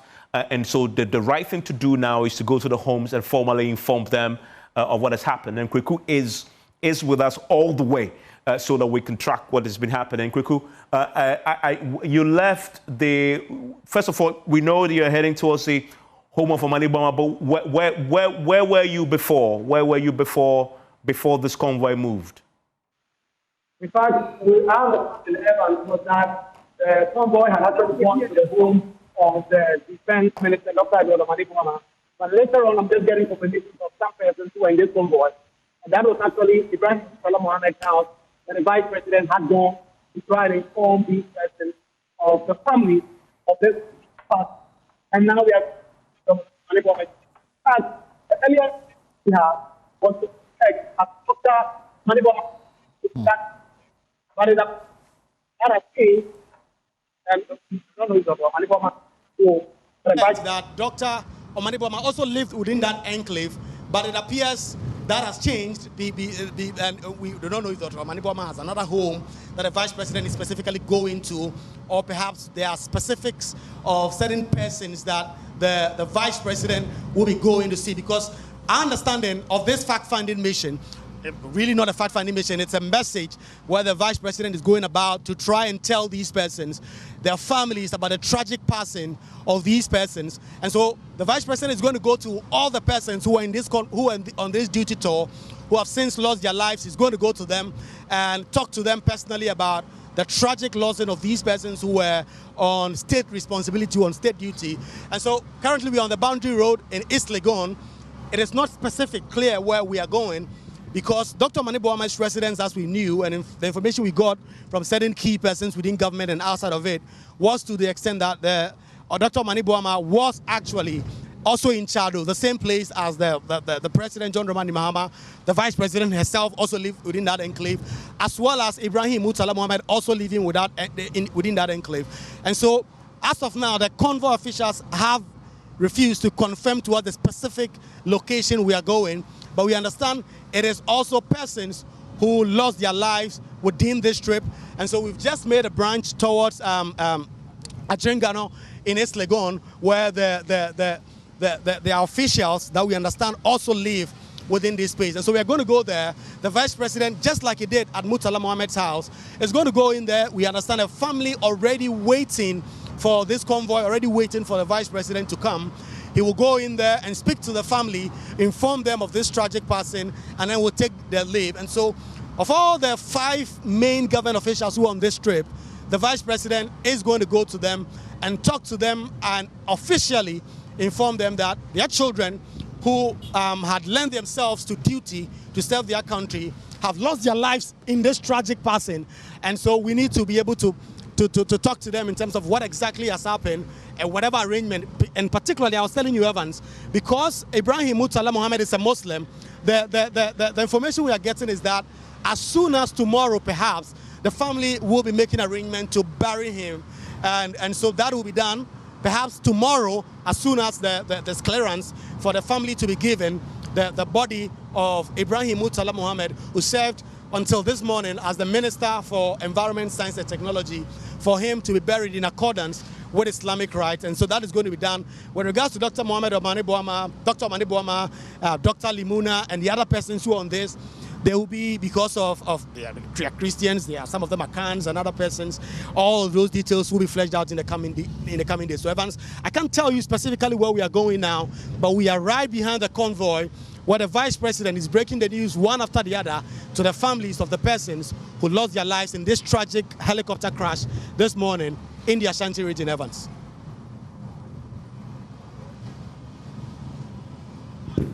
Thank you very much. And we're going to keep this feed on. Wherever they are going, we'll be there so that we can get you clarity on this. But there's a lot also happening in the community where this happened. And we have our reporter there on the ground. And we're going to be watching. They're also moving now because, as you know, as you said earlier, the first thing the military must do is to secure the bodies.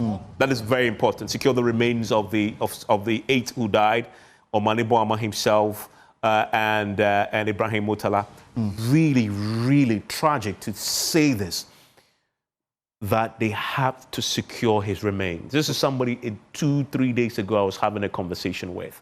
But that is how tragic it is. Just saying it, and I describe him as a friend, saying it, and Murtala too, he was on PM Express. This year we spoke to him quite extensively. Right. But they have to secure the remains, and this makes me emotional. They have to secure the remains, and our reporter obviously is tracking that. And we're going to get live feed quickly to Bright, and so that we can bring you that. I'm reading a lot of comments on social media. Yeah. I mean, this is actually taking an international character. Yeah. So the BBC, for example, is reporting that Ghana's ministers of defense and environment have died in a military helicopter crash in the Central Ashanti region, along with 6 other people. A government spokesperson says the authorities have not confirmed the cause of the crash. And this is how the BBC is reporting this matter on its international wires. And then a lot of people have also been commenting on it. John Benjamin, the former commissioner in Ghana, the British High Commissioner in Ghana, says, "My deepest sympathies to the family and friends of those lost in the tragic arson." This is coming from John Benjamin, former UK High Commissioner to Ghana. There's also one from Shirley Ayokoboche, who is now the Secretary General of the Commonwealth Organization. She says, "Heartbreaking to receive news of the tragic death of Honorable Dr. Oduado Omani Boama, Honorable Dr. Ibrahim Murtala Mohammed, and other senior government officials and military servicemen of Ghana Armed Forces this afternoon. They dedicated their lives in service of Ghana, and their sacrifice will not be forgotten. My thoughts and prayers are with their families, friends, and the people of Ghana." And this is Shirley Ayokoboche, the Secretary General of the Commonwealth Organization, former Ghana's Foreign Minister in the Akufo-Addo administration. There's one from Dr. Clementa Park, Deputy Education Minister. He says, "Terrible national tragedy. Comrades and compatriots, rest till we meet again." So tributes now coming in. Right. People expressing their condolences. In the last few seconds, the Ghana Armed Forces have a latest statement out on this. I want to bring that to you. It says the Ghana Armed Forces helicopter Z9 that took off this morning at 19:12.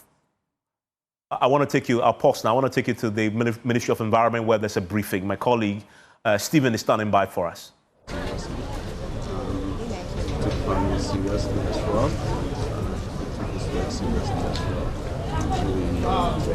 pray that Allah grants the highest. What's your name? My name is Ali. I'm the Vice Chairman for the NDC in Canada. And as well, a constituent from Tamale Central, and his nephew,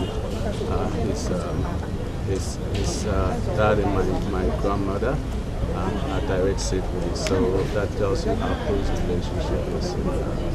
And this has come really, really hard, and it's hit me really hard. What was your phone memory? I mean, I was with him on Friday for almost an hour, and I was with him on Monday as well. And I mean, he genuinely, like I said, he inspired me before I even went to secondary school. I remember when I was in the university, I pursued my undergrad in tech, and then he had come to pursue his postgraduate studies. Any guy he saw from Tamale, he was very unstable because he used to run different offices outside of the country. Anytime he saw anybody from Tamale, he would tell them, "Yelmi Ali, come at the bullshit," and that meant he was going to give me money. He was going to talk with me. So we share a very good relationship. It's extremely hard, and it's going to be hard for everyone that knows him personally, because he is an amazing person too.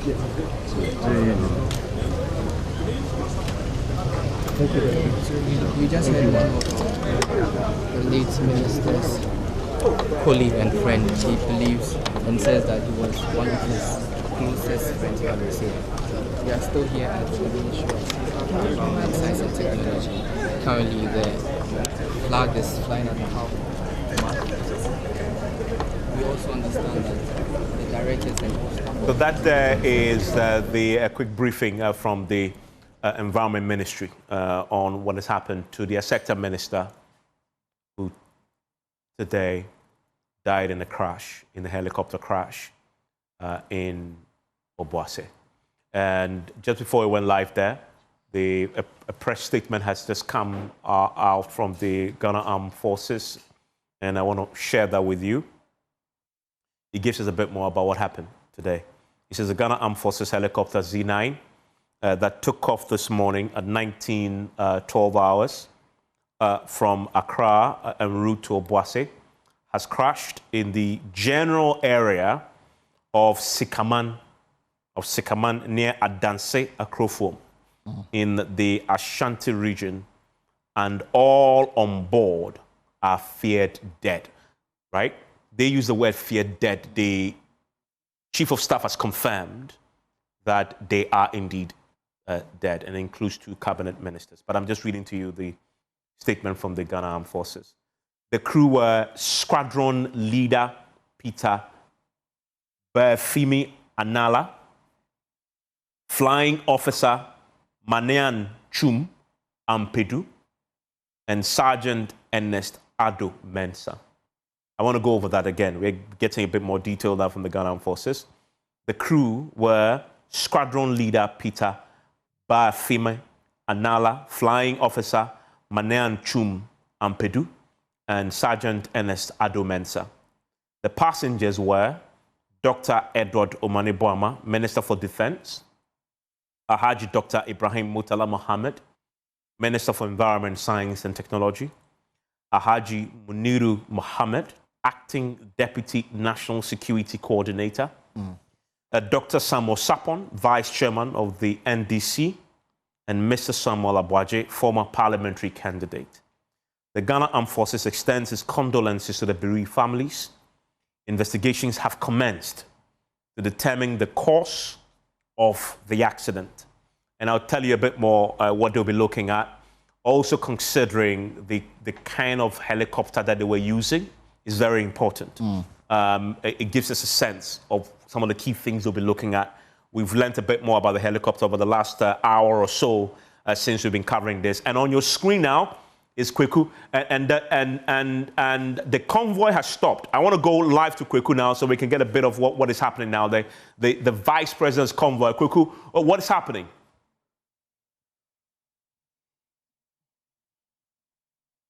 Okay, I will get Kweku for you pretty shortly because the Vice President's convoy just stopped. We've been traveling with him, and those of you watching us on the Joy News channel will see this, the live visuals. We've been trailing the Vice President's convoy. She has been tasked by the Chief of Staff to go to the homes of every single of the deceased members on the aircraft, including Omane Boama, and also the 3 officers of the Ghana Armed Forces, to formally inform the family. And that's why we've been trailing that convoy. That convoy just stopped. Kweku Asante is following them. And Kweku, please talk to me. What is it that we are watching now? It appears the convoy has stopped and they are now following and walking to what appears to be a home.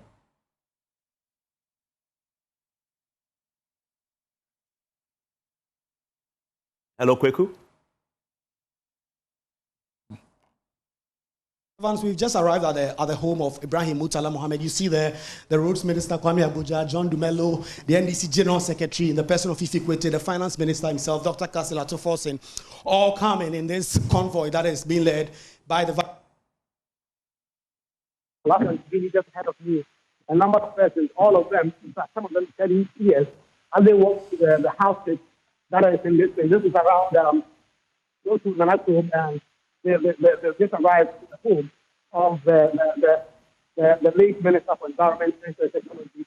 A number of key and high-ranking military officials are also in this convoy that are this first family mission to inform the family. And as you can see, a number of very a huge number of persons who have already come in here. The Vice President is yet to get out of his vehicle. As you see, the police officer now just standing right behind at his entrance, which will mean that any moment from now, the Vice President will get out of the vehicle. You see the police officer there. A number of dignitaries, ministers of state, FCC officials, all the Professor Salih, Professor Hali, also here. I don't agree with the Minister for Education, a number of people, including the Deputy Chief of Staff and other officials in the home of the other officials from the office of the President are also speaking. So a number of people for more arrive here and the rescue of the former Minister of Technology, the Minister of Education. That is it.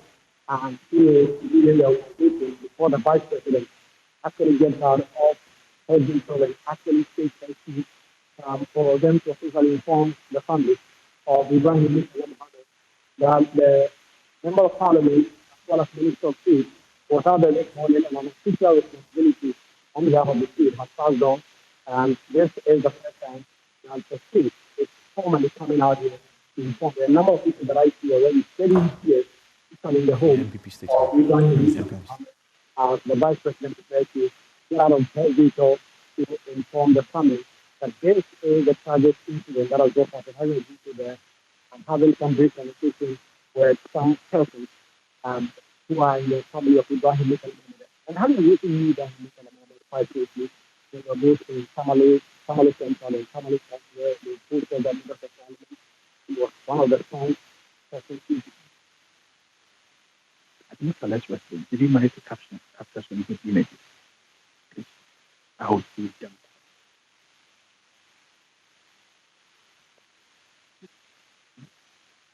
The Deputy National Security Coordinator, Lemon and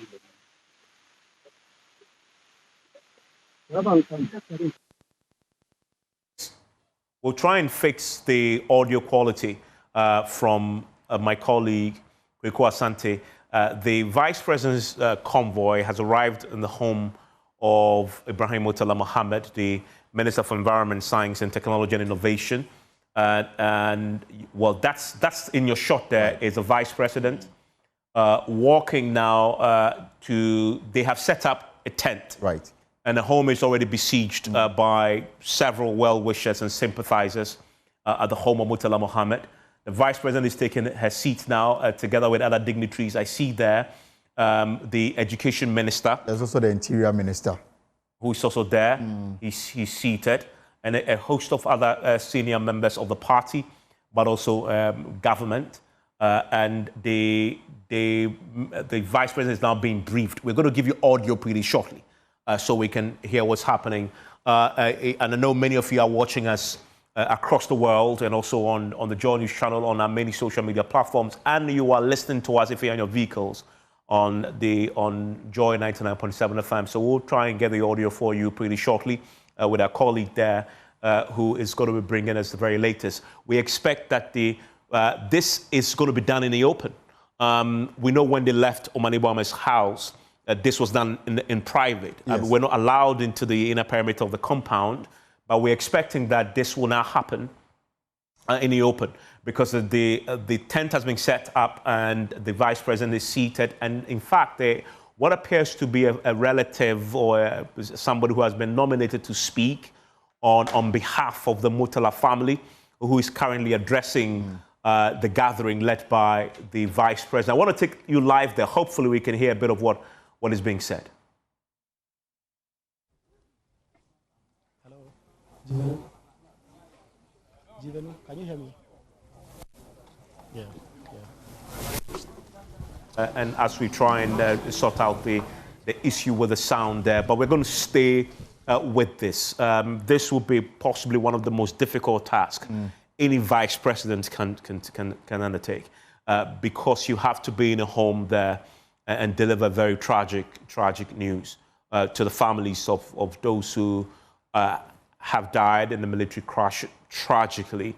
No doubt the family would already have heard and watched and seen what has happened. They may have already seen the debris from the crash site. So this is already a very difficult moment for them. And then you have to now formally communicate, what has happened and convey the President's, the Commander-in-Chief's sympathies.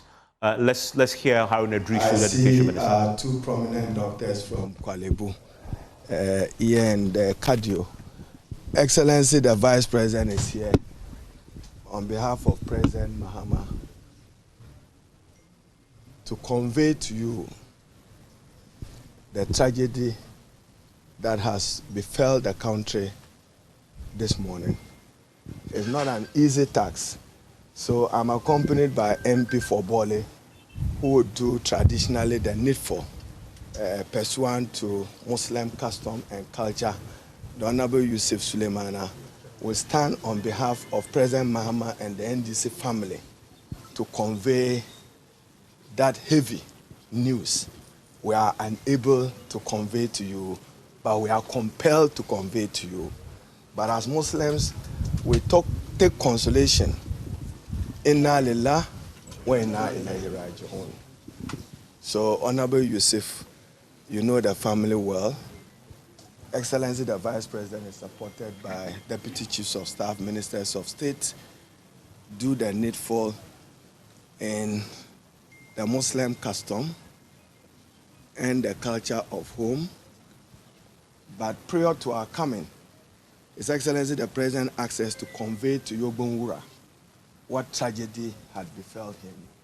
The Yogbonwura is currently in consultation with the family, but we are here with the Vice President, the party leadership, and senior government officials.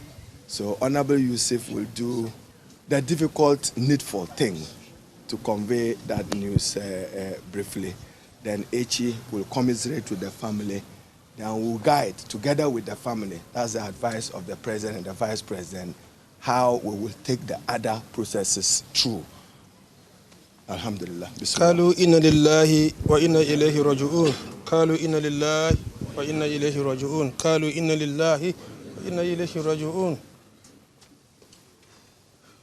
Your Excellency, the Vice President of the Republic of Ghana, Ministers of State who are here, distinguished ladies and gentlemen, our family who are here. Indeed, today is a dark day. His Excellency, the President, is hiding somewhere. crying like a baby because this has never happened in this country. And like the minister said, he asked that we should convey the information to the Yagbonwura. The Yagbonwura will get in touch with the Demanwura, and then the family will be informed. Of course, we also know that Alhaji Muniru has a family here in Accra. So the leadership of the party, the president, and Her Excellency thought it wise to come here. It's difficult to say it. Our God has decided. You and I cannot change it. That is why I started by saying, Kalu inna lillahi wa inna ilayhi raji'un. We all came from him. And whether we like it or not, we shall all go back to him. We didn't come one day. We came individually. And when we were coming, we didn't report to each other that we were coming here. So it is that we go without reporting to each other that we are departing. Today, by the command of Allah, by the command of Allah, by the command of Allah, our Creator has asked one of his servants, a dedicated Muslim, to join him. So whether we like it or not, our brother, our father,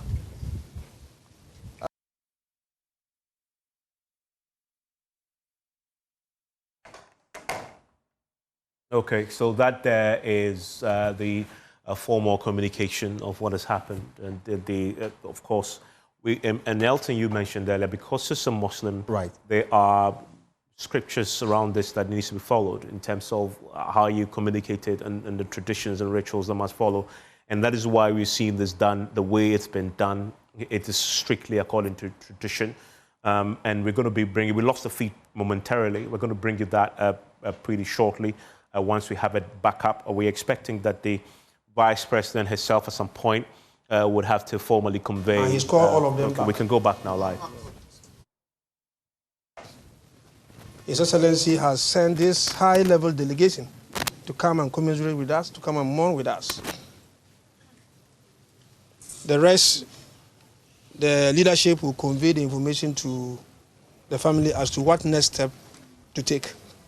But what it is today, at this time, is that we have lost somebody who would have always wished to be with us here, but we have no control over it.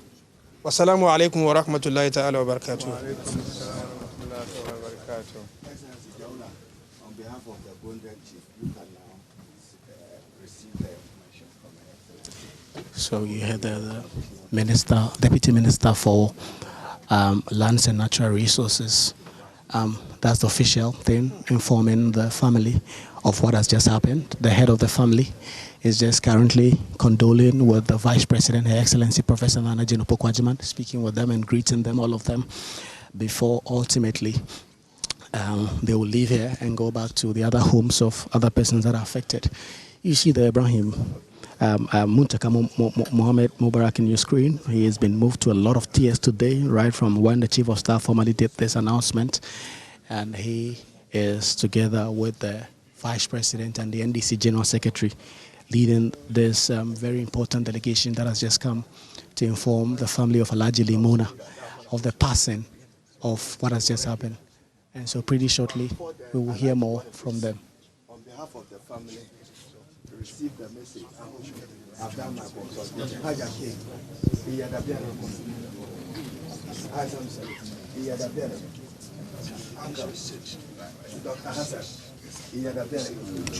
So Harun Idrisu condoling with all these persons. Alhaji Boniface, a family member of Alhaji Limuna here, about to speak briefly to the Vice President on some of these very important matters. Your Excellency, I stand on behalf of the family and my own self. As a Muslim, first of all, I'll say, Kullu nafs saikatul maut. Inna lillah, inna ilayhi raji'un. As a Muslim, we shouldn't be surprised no Muslim should be surprised when death comes. But as a Muslim, you don't know how it will come. Either you drown, or by accident, by fire, you lie in your room. Some Muslims would prefer to die through accident or to drown, because we believe that you see the pain of all life, and therefore right from that spot, you are blessed. You have the path to Jannah. I can see pain in you. As I stand here on behalf of the family, we feel so sad. We feel so sad, but for him, he's a soldier, ever prepared.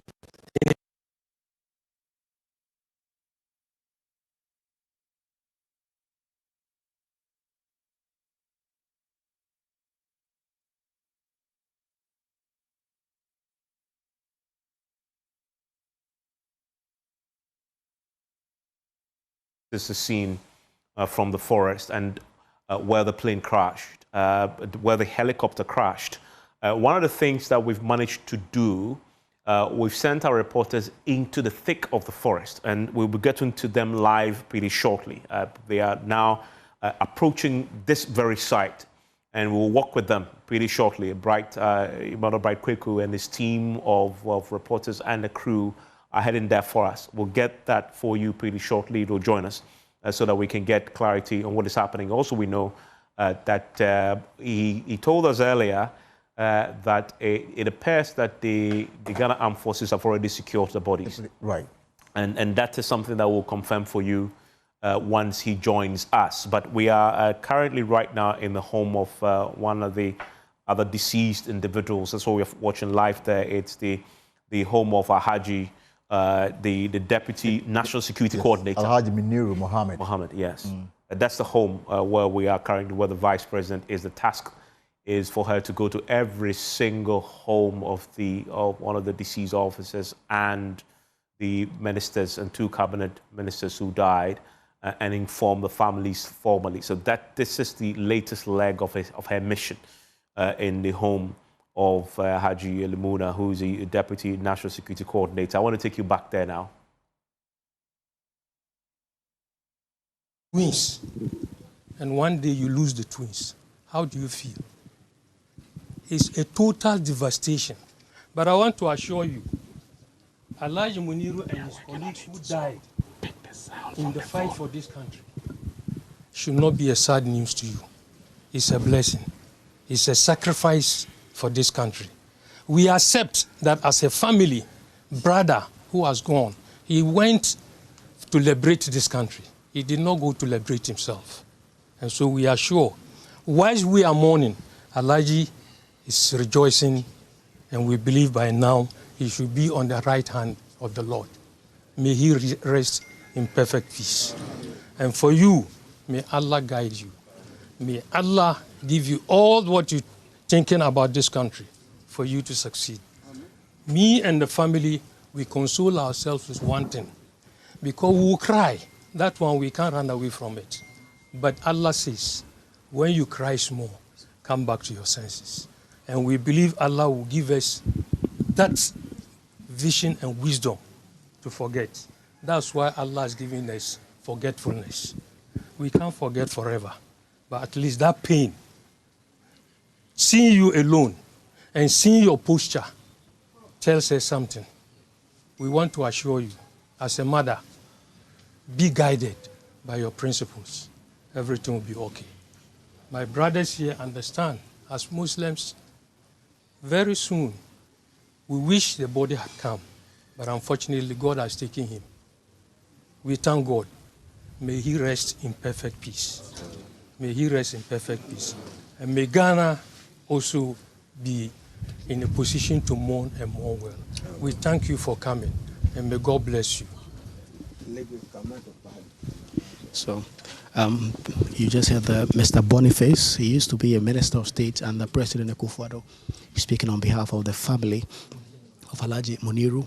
They are currently condoling together with Harun Idrisu to try and come to some understanding on the ways forward. The family say they have now officially received the news of the passing of Alhaji Muniru, the former Minister for Food and Agriculture under Mahama I, and also the Deputy National Security Coordinator who went in there to do this. And so the family are coming together. And we're going to stay with this, but I want to take you to the forest, the Sikaman forest, where the plane crashed. And that you see there in your shot is my colleague, Bright Kweku, who is standing by with those who saw this. And he's actually surrounded by a lot of military officers who have been dispatched to the crash site in an attempt to retrieve the bodies, but also secure very important evidence as part of the investigations to establish what happened. Bright, what can you report? What can you tell us? Right, so Evans, as you rightly mentioned, we are deep inside the forest. That is the forest around Sikaman and also Bofuyedro, where this incident happened. And fortunately, the bodies, we understand, have been retrieved by the military and security personnel who went to the site to see what currently happened at the scene. We understand that the wreckage is still mounted on the one of the trees over there, and they are trying to retrieve the parts of the wreckage of the helicopter and also transport them to wherever. And we understand that the bodies have been packed inside a sack. But I want to confirm from the Deputy Security Coordinator for the Ashanti region, and he is here with me. We want to find out from you. I just saw some sacks pass by. Can you confirm to us these are the bodies or the charred remains of the 8 persons that you retrieved from the site? Thank you very much. Yes, indeed, I can confirm to you that what you saw a while ago in those sacks are the remains of senior officers that were involved in the crash this morning. Originally, they were scheduled to join us at Obuasi for the launch of the responsible mining, community mining, but unfortunately, they couldn't make it to the scene. And national security, the military, the police, and other sister agencies were at the scene. It's been a very long day, very stressful. It takes you more than 2 hours to climb the mountains, to get to the top, and also, carry those bodies downstairs. Currently, we have asked everybody to leave the scene to allow the experts to come and then assess the situation and give us a comprehensive report with regards to what really transpired or what really happened at the scene. Okay, but when you went to the scene, we want to know what really happened. Is it that there was a crash into a tree? What really, so far, what have you picked up caused this incident? Well, I'm not an expert in that field, but we were at an accident scene. As to whether the helicopter fell or crashed into the trees, we are unable to tell. We are waiting for the experts to give us, come and analyze the situation and give us a comprehensive report with regards to what really happened. Okay, so now that these bodies have been retrieved, where are they going to now? We are taking them to the morgue for possibly a decision by the superior or decision makers. Ours is to evacuate the bodies from here to the morgue or probably the hospital where probably a postmortem and other examinations can be done to identify. Because you were there, you also saw them. They were bent beyond recognition. So I think we have to employ scientific means to identify those bodies and see who is who before it can be released to the respective families. Okay, so now that how many sacks have we been able to pack, or have we retrieved all the bodies? Well, from our headquarters, that's National Security, we've been duly informed that the bodies were 8, and we have retrieved 8 bodies. Yes. 8 bodies. Yes. Very well. Badly damaged. Partly damaged. If you say partly damaged, describe badly damaged. Describe the hands, and can you give us just a picture of it? I'm not in position to say that. Right, yes. So once with the wreckage that is there, what is going to happen to the helicopter wreckage? Currently, as I told you earlier, the military has dispatched their experts, analysts to come and then take the footages and then look for the black box. And also, be able to draw to a conclusion what really happened. You see, some of these things, it is important we do those things in order to guide our future movements. Situations like this, it's unexpected, but it has happened. So we need to, investigate what really happened, so we can put up proactive measures to guard against future occurrences. So it is important that we take these steps to unravel what really happened. Yeah. Right, so please can I get your name? Ivan Bilson Yeboah.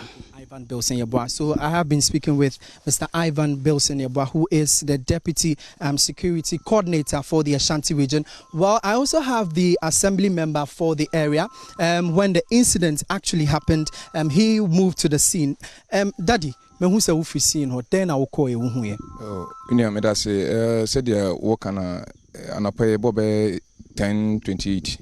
Na me information say premier crash your forest no te me rush call ko e den na hu ye senesi ye senete oh you call you say ampa say de metie na me antia me call no na ija de pre no mo ash helicopter no mo ash body no so ash na me friend penifo ya me charge o mo anche kra regional minister na ada security agency no mu na buy I mean we can say ye de body no ma aka no ye de eba.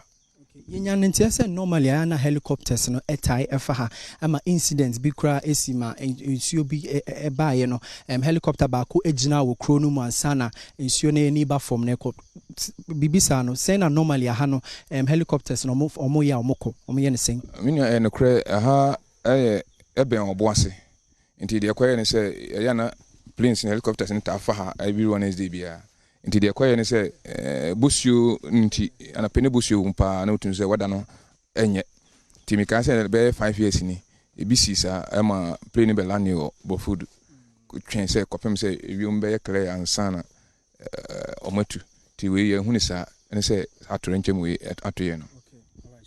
Yeah, that's it, Assembly member.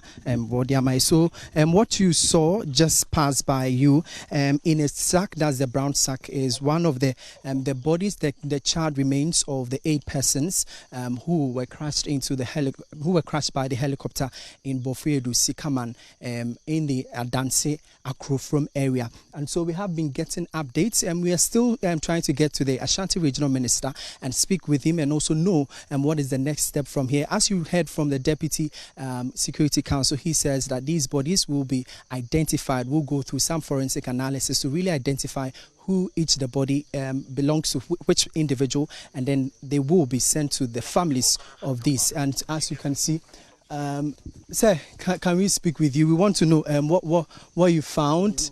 Okay, sure. So the chairman is coming. Who the chairman for? We want to know. So there are lots of people who are actually coming from the scene. We understand it's been hours. It's been hours. They went deep inside the forest somewhere in the morning, around 10 a.m., 11 a.m. And this is the time they are returning.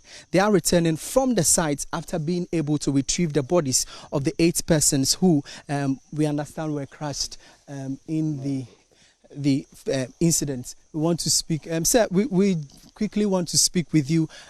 We've seen some sacks around. Can you confirm to us whether these are the bodies of the individuals? I'm very, very sad. I can't talk, please. I'm sorry. I'm very, very sad. I know it's a difficult moment for all of us, but how do you feel about this incident? Just general, that one. Please, I'm sorry. I'm sorry. I'm sad. I'm very, very sad. Thank you very much. That's fine. So, unfortunately, he says he cannot speak with us. Indeed, it's a solemn moment, in fact, in the forest itself, in the community, and I can't say across the country. This is an unprecedented incident where we are having some government officials, top government officials, being crashed in a helicopter incident here in Bofiedu. So these are pictures from the scene. That is, these are pictures from the forest where the incident happened in the early hours of today. And in fact, we have been confirmed that the charred bodies have been, as you saw them in the brown sacks, the remains of the individuals, the 8 individuals who unfortunately lost their lives in the aircraft or helicopter crash that happened early today. And in fact, the soldiers have tried their best. The security personnel here have tried their best to secure. You're talking about the soldiers, the police personnel, ambulance, all the security forces are on site to ensure that these bodies will be identified. As we earlier heard, the remains will be identified through a forensic analysis, so we know which body belongs to which individual, and that will be sent to the families of these persons who have unfortunately lost their lives in this particular incident. And as you know, they were moving to Obuasi. So these are the scenes from the forest here at Bofuyedu Sikaman in the Adansi Akrofuom district of the Ashanti region. Over to you. My name is Emmanuel Branskweku. Emmanuel will stay with us because this obviously gives us the closest appreciation yet of what really happened in that forest. And he is really at the site. This is closest you can get to the site in the forest. He's the first journalist to get there to report live. And one of the things that he witnessed, which, as you heard him say exclusively here in our coverage, the confirmation by the Deputy Ashanti Regional Security Coordinator, who himself was on the ground leading the efforts, spoke to Bright Kweku a short while ago, if you're just joining us, confirming that yes, they have retrieved the bodies and they've carried the bodies in bags away from the crash site. Whilst he was doing the interview, you saw one more of the bodies pass by, carried in the bag out of the forest. Additionally, his cameras also captured a bit more of the officers who had been sent in there, but also the individuals who were simply helping carry some of the bags away. So that's what you're seeing there in your shot, as confirmed by the Deputy Ashanti Regional Coordinator, as captured by our cameras on the scene. And the men who are assisting, we've seen this has been an inter-security agency effort. We've seen the fire service there, we've seen the police there, we've seen the members of the Ghana Armed Forces there carrying some of the... let's listen to Bright Kweku as he watched this unfold. This is what you see being carried by this man over there who is going. I'm coming. He said, the deep forest, Baba. And that is what he captured there in the forest. And Bright is still with me. Bright is still with me. He's still in the forest. We will get Bright back to fill in a bit of the blanks. But these are the visuals. And let's listen to Bright as he covered this unfold in the forest.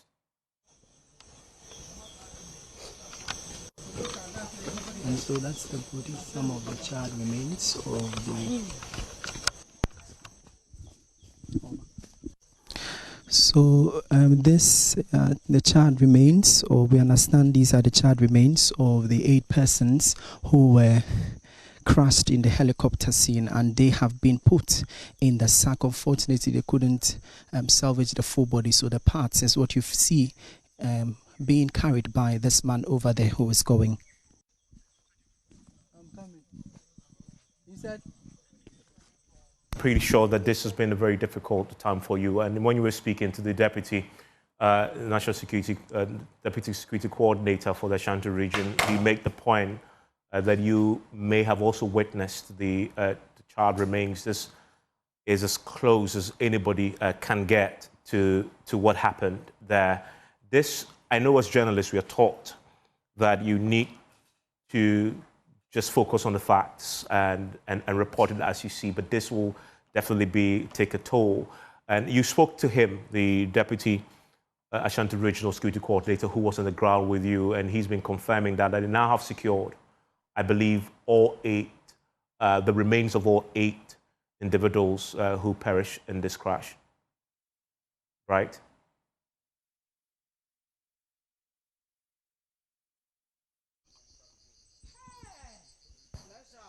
And Bright is still with me. As you can imagine, he's reporting live now from the Sikaman forest, where the helicopter crashed earlier today. Bright, if you can hear me, and for those who are just joining us, you've been speaking exclusively to the Deputy Ashanti Regional Security Coordinator, who has been confirming to you now that they now have managed to recover the remains of all 8 individuals who perished in this crash.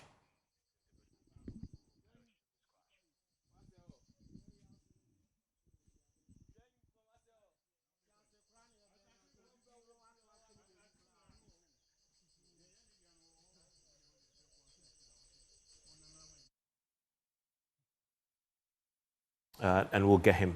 We'll get Bright to talk to us pretty shortly. But Elting, it's very very painful. Tax. Okay. We can't confirm. Hello, Evans. Can you hear me?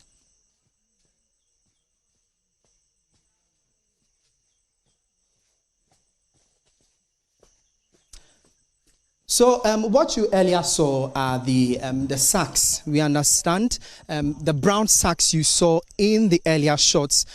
We can confirm the charred remains of the 8 individuals who unfortunately lost their lives in a helicopter crash at Adansi Sikaman. In the Brofuyedu, close to Brofuyedu here at the Adansi Akrofuom area, and we are deep in the forest. I can tell you that so far, as I have stood here, I can count at least 5 sacks have been carried by the men who went to the site to retrieve these bodies. I'm talking about the security personnel and the National Security Council, the police personnel, the military themselves have been able to salvage or recover these charred remains of the 8 individuals who lost their lives. And these sacks, as confirmed by the Deputy National Security Coordinator for the Ashanti region, he confirmed to us that these are the charred remains of the individuals. And in fact, it's a solemn moment for the entire security personnel who went to the scene. They tell us, in fact, they couldn't, some of the bodies are bent beyond recognition, and so it would take some forensic analysis or forensic examination for them to identify the individual bodies and then send them to the families of the persons who have died in this unfortunate incident.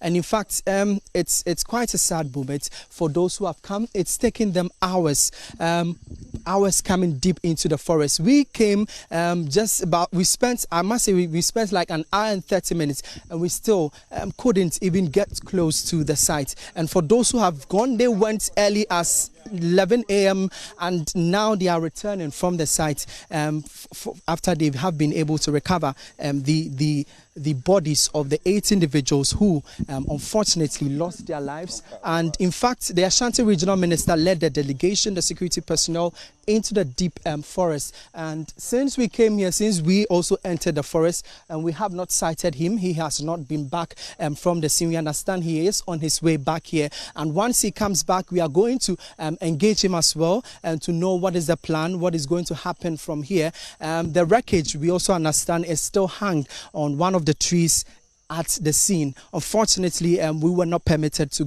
get close to the scene. We understand that today the wreckage is still hanging, and this wreckage will be airlifted by the military to Accra, and also any parts that were damaged, also they also will come for them as well. So Evans, these are the scenes from the deep pitch forest here at Sikaman in the Adansi Akrofuom district. And in fact, it's quite a solemn moment for everyone here. For the residents who spoke with us earlier, and this is unprecedented, although they've cited helicopters use these routes. In fact, they tell us that what really happened was that in the morning, what they saw, they realized the helicopter was rather close to the land, and that resulted, because it was raining in the morning, we had a little bit of drizzle in the Ashanti region. Even at the events where we were coming from, we had a little drizzle, and so the event couldn't even start. So these individuals were coming from Accra for the responsible cooperative mining and skills development program being organized by the Lands and Natural Resources Ministry. But unfortunately, these 8 individuals could not make it to the scene. And so, Evans, these are the scenes from the deep forest of the Sikaman forest here in the Ashanti region. Evans, over to you. Right, thank you very much for bringing us that really troubling, heart-wrenching report from the forest there at Sikaman, the site of the crash today, Elting. Right, so Evans, we can cross over to the home of Alhaji Muniru, where the Vice President is ending her visit. Kwaku Asante is standing by for joining us. Kwaku.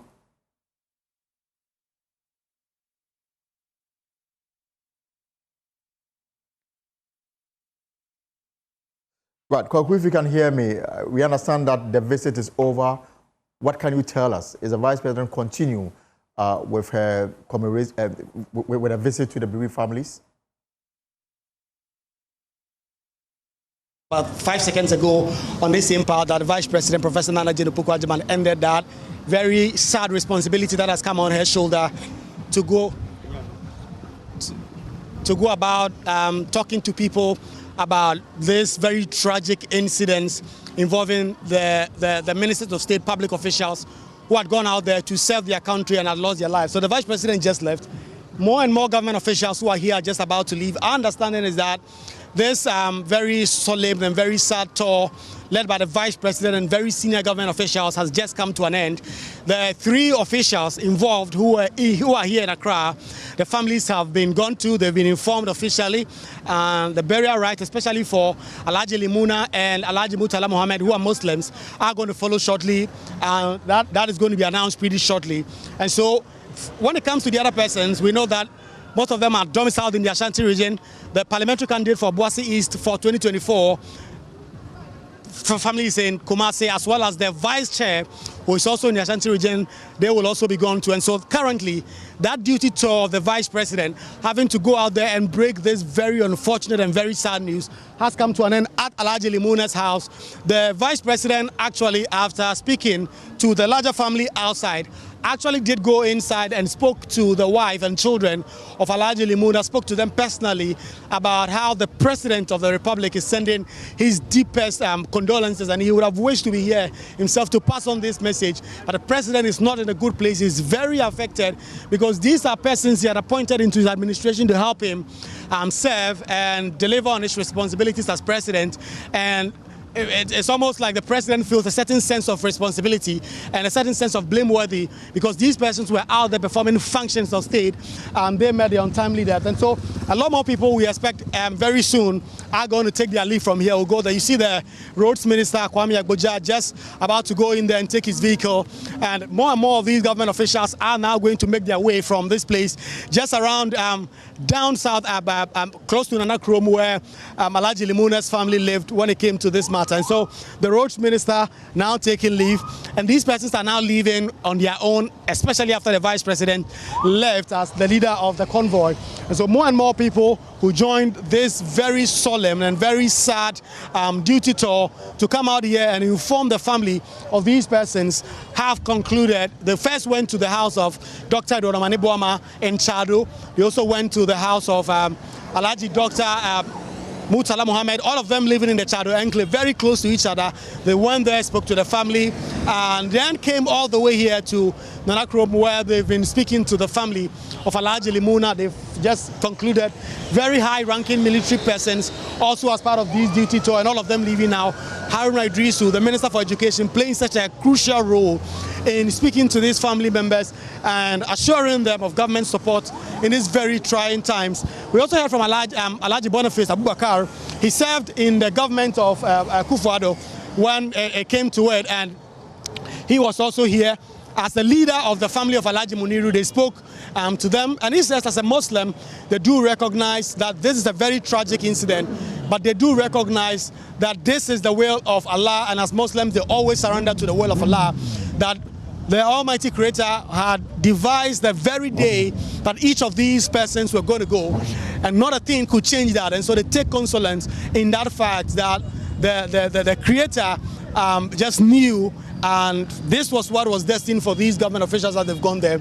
But also the Vice President herself, who didn't say much in this, except when they went in there to speak to the family of Alhaji Limuna. We understand he spoke to the wife and the daughters and the other family members who were around. But outside was Haruna Idrisu and the Deputy Minister for Lands and Natural Resources, Yusuf Sulemana, who did speak on behalf of the government and assuring that this was deeply tragic. The President of the Republic, John Dramani Mahama, sending his condolences and his deep appreciation for the lives of these individuals who put it really at peril for the state. These are persons who went out there to serve the Republic. These are persons who went out there to act on behalf of the state and having lost their lives. And so a lot more government officials we expect are going to leave. There's a little bit of a traffic build-up here because the road, a part of the road has been blocked for these officials to now make their way out of the residence of Alhaji Limuna. And then ultimately, these persons and this duty tour, very tragic duty tour, will come to an end. And Evans, just a recap for our audience that are just joining us very early today. News started trickling in of a helicopter crash involving government officials, and that was confirmed by the Chief of Staff, Julius Debra, confirming that 2 ministers of state and a vice chair of the NDC, a member of the party, also a parliamentary candidate in the 2024 election, as well as some military officials who were on a duty tour to the Obuasi in the Ashanti region had lost their lives. And so the Vice President of the Republic, Professor Nana Jane Opoku-Agyeman, has been leading a government delegation to the family and to the persons that have been worst affected by this, to commiserate and to officially inform them of the passing of their loved ones, their families, who went out there to serve their country, but who tragically lost their life. The Vice President and the team have just left. We understand they are going back to Jubilee House to now go back to the President, to inform the President that we came out here to do a responsibility that you are taxed us with, to inform these persons, the families of these persons who have lost their lives, to inform them that this is what has happened. We have done so, especially for those in Accra, Dr. Odomane Boama, the Deputy, the Minister for Defense, the Minister for Environment, Science and Technology, Alhaji Dr. Mohammed, Alhaji Dr. I'm just even missing the name out there.